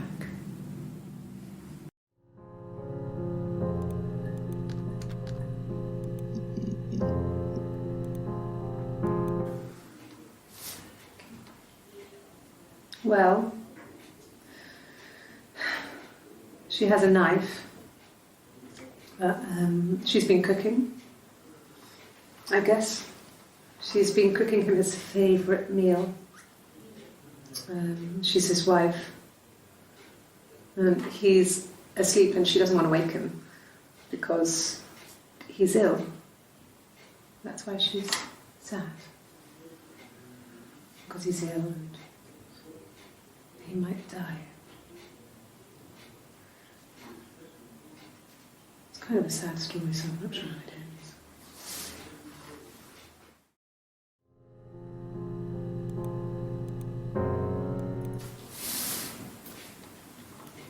She's crying, I guess. She's sad because she thought she saw her husband with another woman. But it's okay, because she finds out it wasn't her husband, it was his brother. And so it's fine.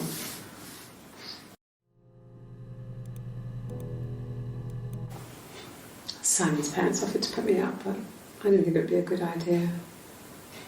It would be too sad. Not right now. I'm staying at a friend's.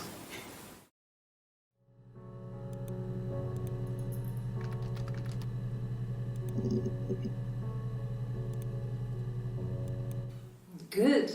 Happy. I mean, ups and downs like any couple, I guess, but we've been married for over 10 years.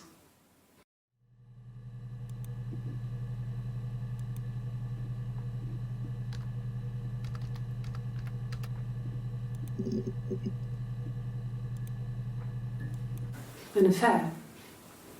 Simon wasn't having an affair.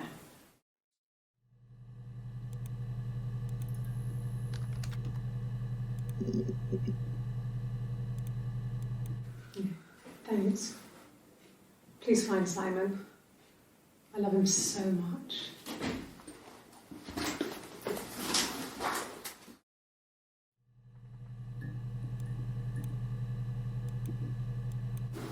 No. I mean, everyone loves Simon. He was so nice to everyone.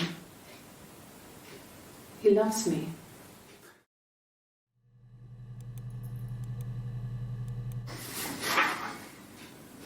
Cute. He must love them very much. What ages are they?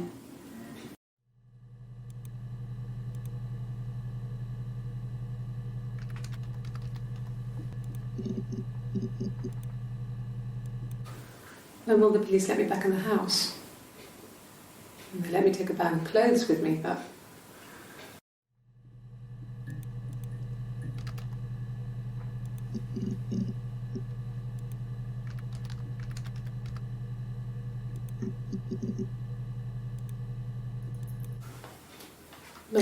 On his clothes? That would make sense. He made it. By hand. I mean, he brushes the silver onto the glass. That's not how they make mirrors these days. I mean, he made the mirror and he gave it to me.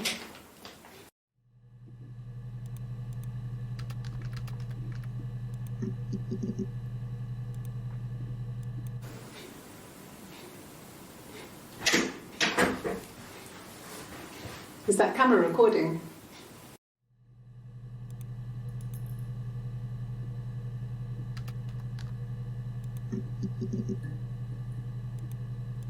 No! You're talking to the wrong person if you think I'm some kind of slut. If you think I'm the kind of person that would have had sex with all those guys.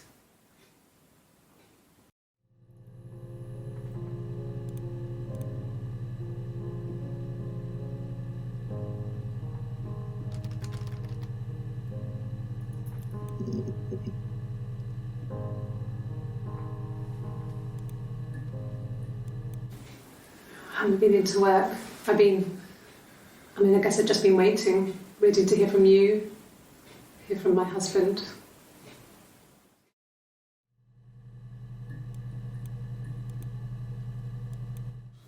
When you suspect someone of murdering their husband. I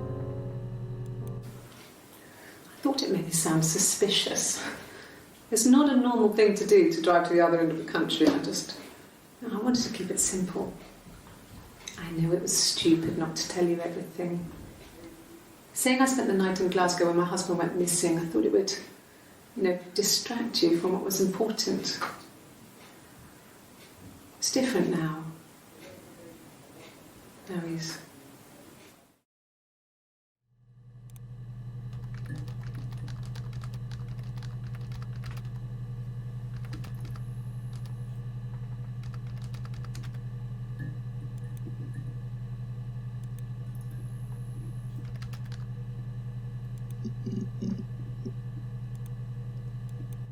Suicide? No. He would never do anything like that. He is not the kind of person to do anything like that. To hurt himself? No.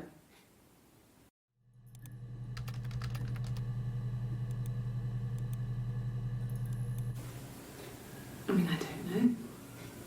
Something must have happened to him on his way home. He could be hurt. Why hasn't he phoned? I don't know.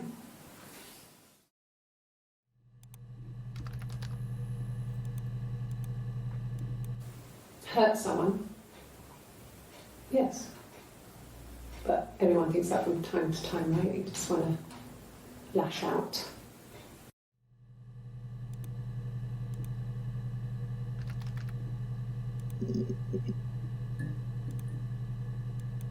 No. I'm not sure what strange would be, but he hasn't been acting odd. He's been busy at work, but nothing too stressful.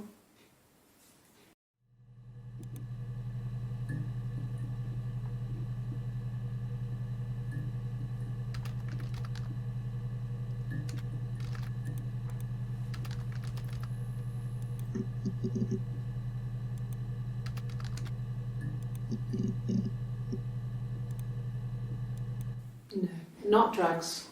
He drinks, but never very much. He goes to the pub and has one or two. Sometimes we go together. He drinks wine with food, but he doesn't have any kind of drinking problem.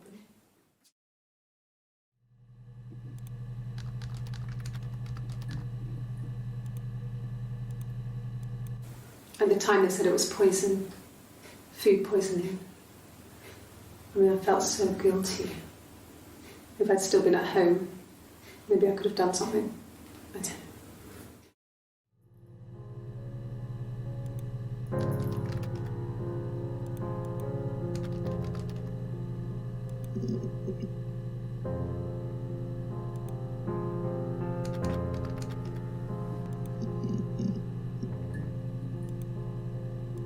There was a conference, something to do with double glazing, in Oxford.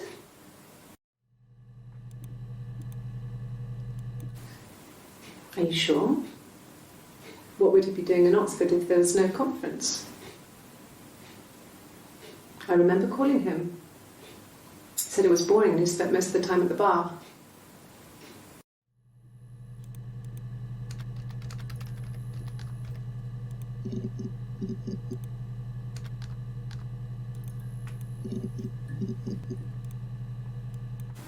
God, I don't know.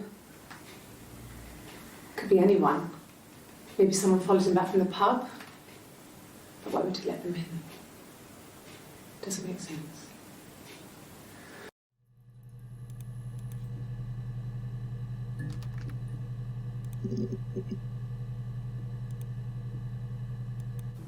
No. I told her it was one of my boyfriends, someone I had met in the bar. I think she was happy. But I could tell she was thinking, why couldn't it happen to her and Simon? They were the ones with the real life. Why not them?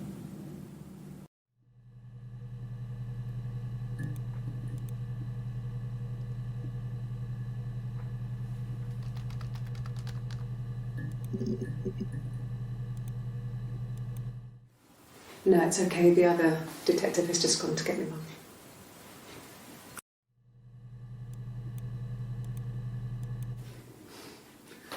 Must think it's very cool that their dad is a police detective.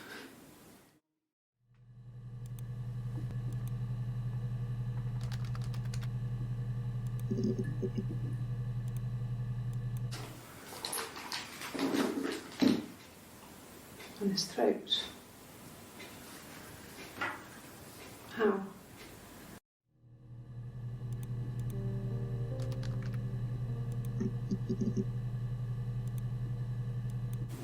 I wouldn't say that.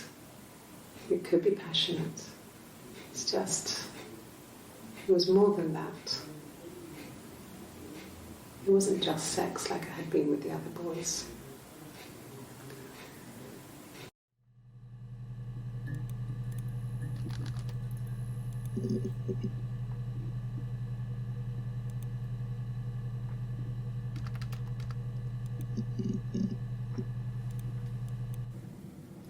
Mum and Dad never knew what was going on.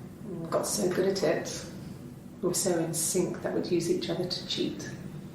If one of us had a hangover, the other one would go to school. Whoever was best at a subject would sit the exam. There were lots of differences between us. Some things one is better than the other at.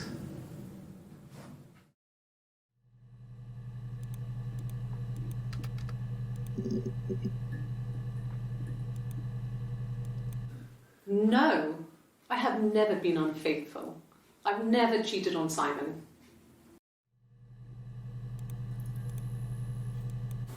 Have I ever cheated on Simon? You asked that question yesterday.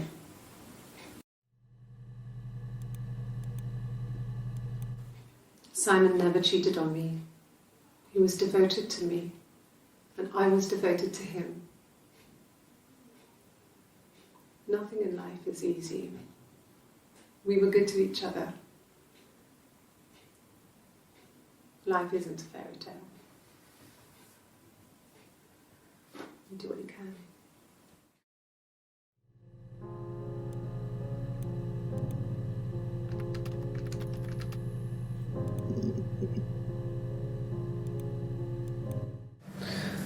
I can take this stuff off now. Did I prove I'm innocent?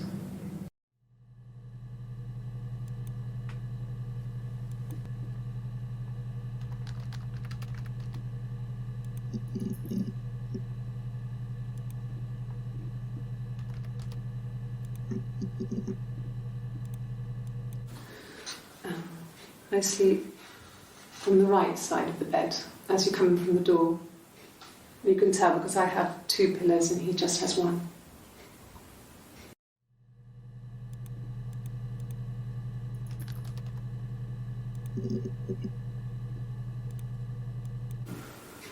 In the bedroom,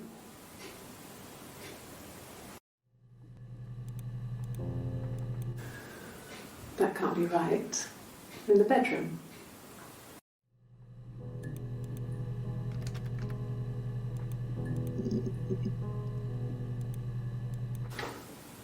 What kind of hairs?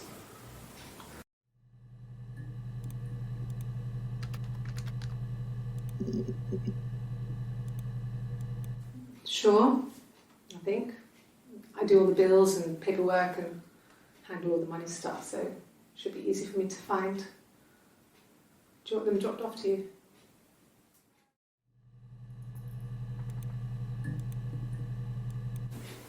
If you put me on You've Been Framed, I want the money.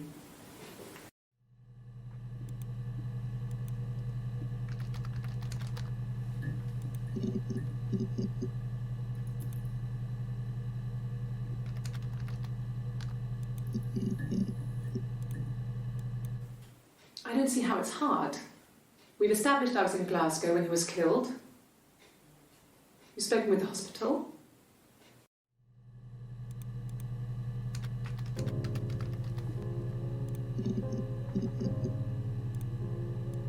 Ask the hospital.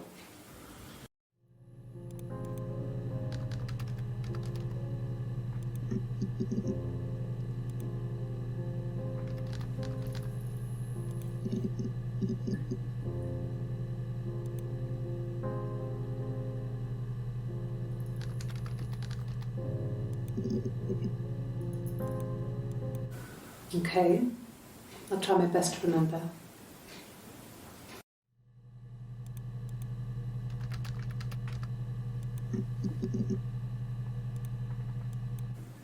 Okay, so you want to eliminate me as a suspect?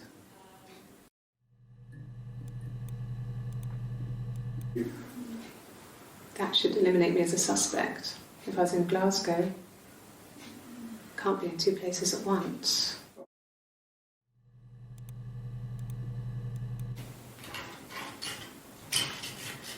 This is the third day running you've called me in. I speak to Doug and Eleanor every day. And they say you've been asking a lot of questions about me. Should I be worried? Am I a suspect?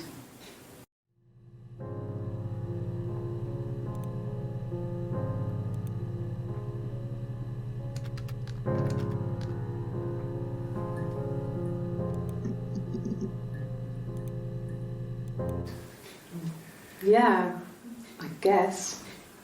I mean, I'm quite a private person and I didn't want to get into the detail of the argument.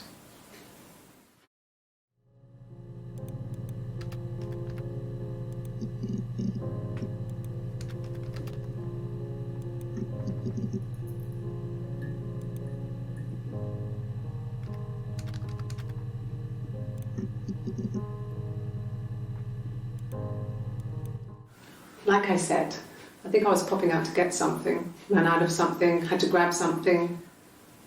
I sometimes drive too fast. If you want, you can arrest me for that.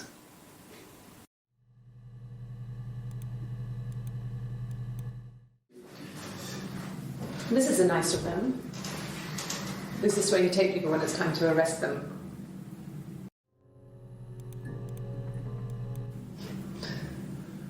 Can you arrest someone who doesn't exist?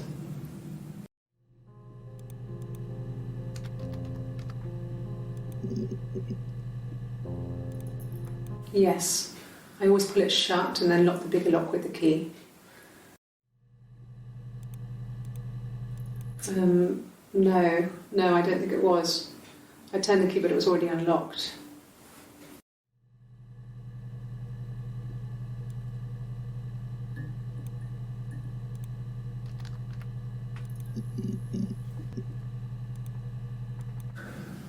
It's like I told you before, I drove. I took the car and drove. I don't have my own car, but I have a spare set of keys. I just drove north. I wanted to think, put some space between me and them. Everything I told you before is true. I stopped at Glasgow. I was tired, exhausted. I pulled out and I hit a car. My car was okay, but I was worried about the baby, so I went to A&E to get the okay. Everything was fine. Slept in the car. When I woke, I tried to call Hannah from a payphone. She wasn't answering. And then I decided to drive back. I had decided that she was more important to me then Simon.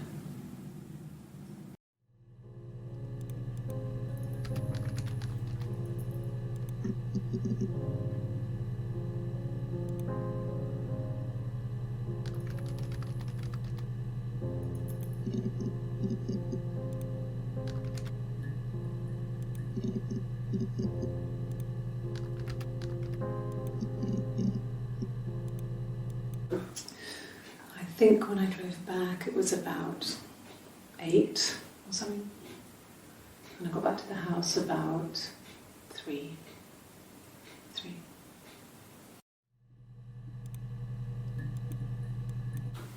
I think so.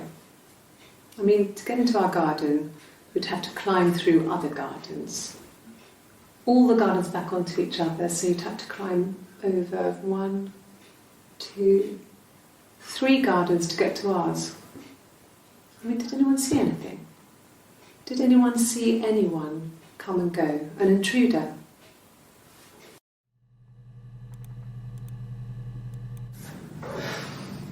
I think it was that time, the first time at the house, in his bed, that I got pregnant.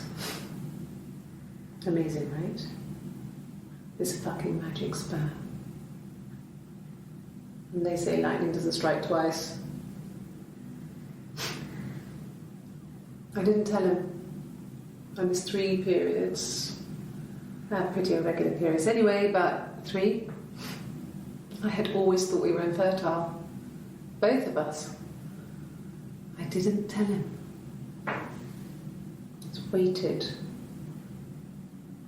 Hannah and I were meeting for our birthday, and I told her because I thought she would be happy for us both. I think she was.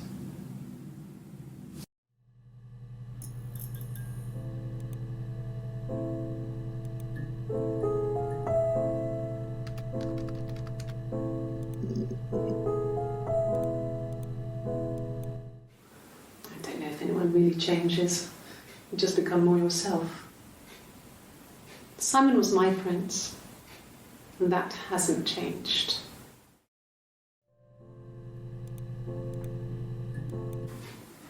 Simon was very moral about that sort of thing.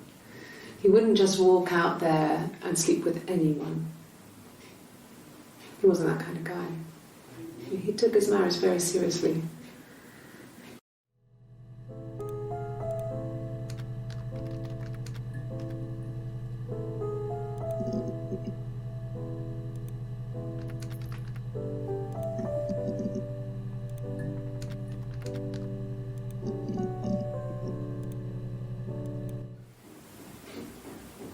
I wasn't in the house.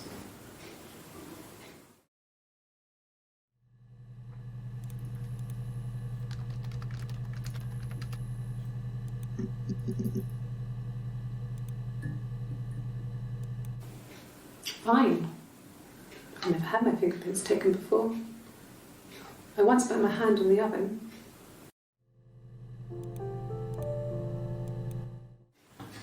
Fingerprints. Yes, yeah. I would have cleaned them. I changed the sheets too. Were the fingerprints in all those places?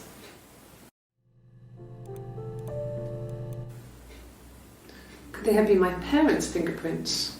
I'm not sure how long they last for, but is that possible? Really? Go on then. Take the cup. Run your fingerprints. They'll match. Fucking idiot.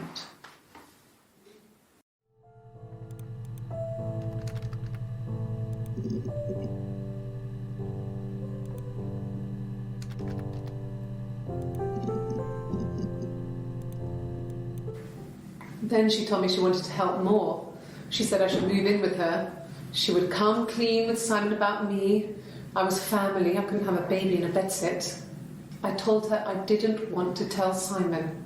Told her to wait for the time being.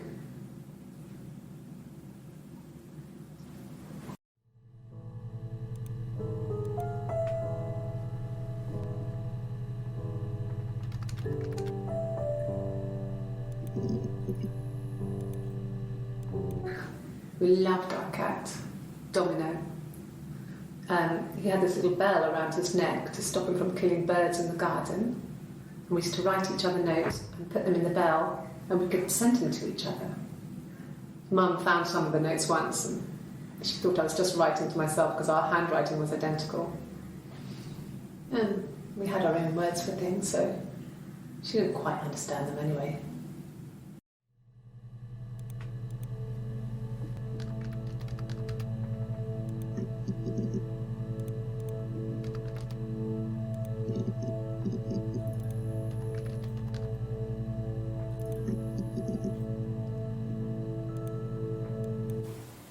Okay, sounds weird. I'm not great at making up stories.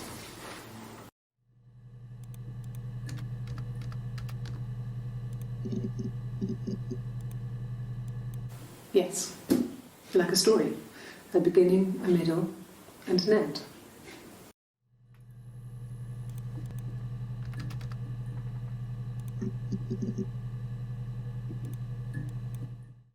Yeah, I had to let myself in. The door locks if it swings too.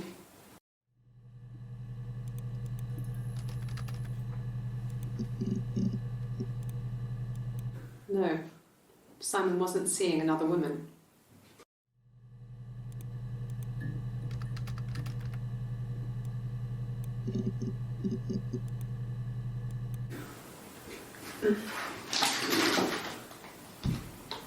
Yes, this is it.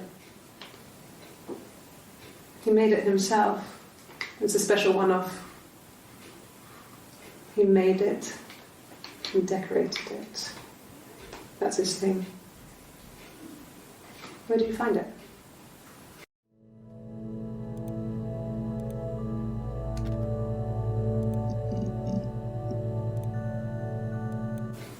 What about us?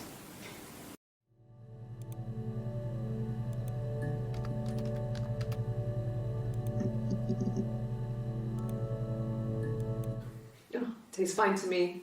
As long as it's black and strong, I'm good.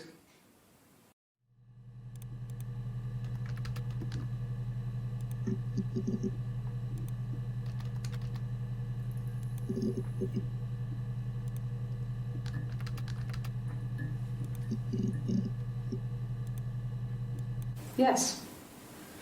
Yeah, it's my guitar.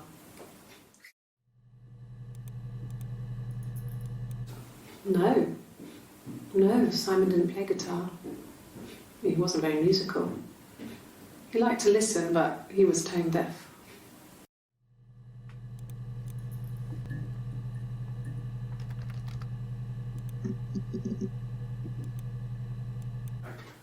I didn't. I slept in the car. I left about 9 that night. I wasn't there.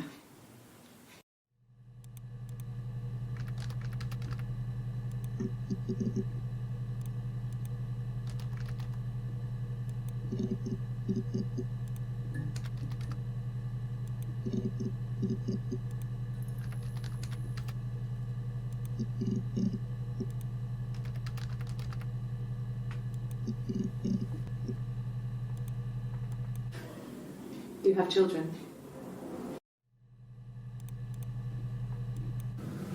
Fairy tales.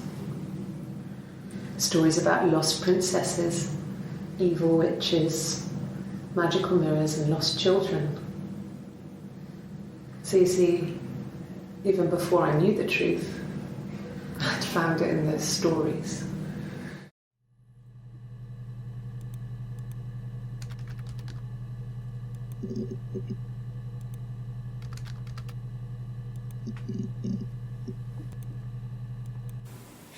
And the hotel said he was there?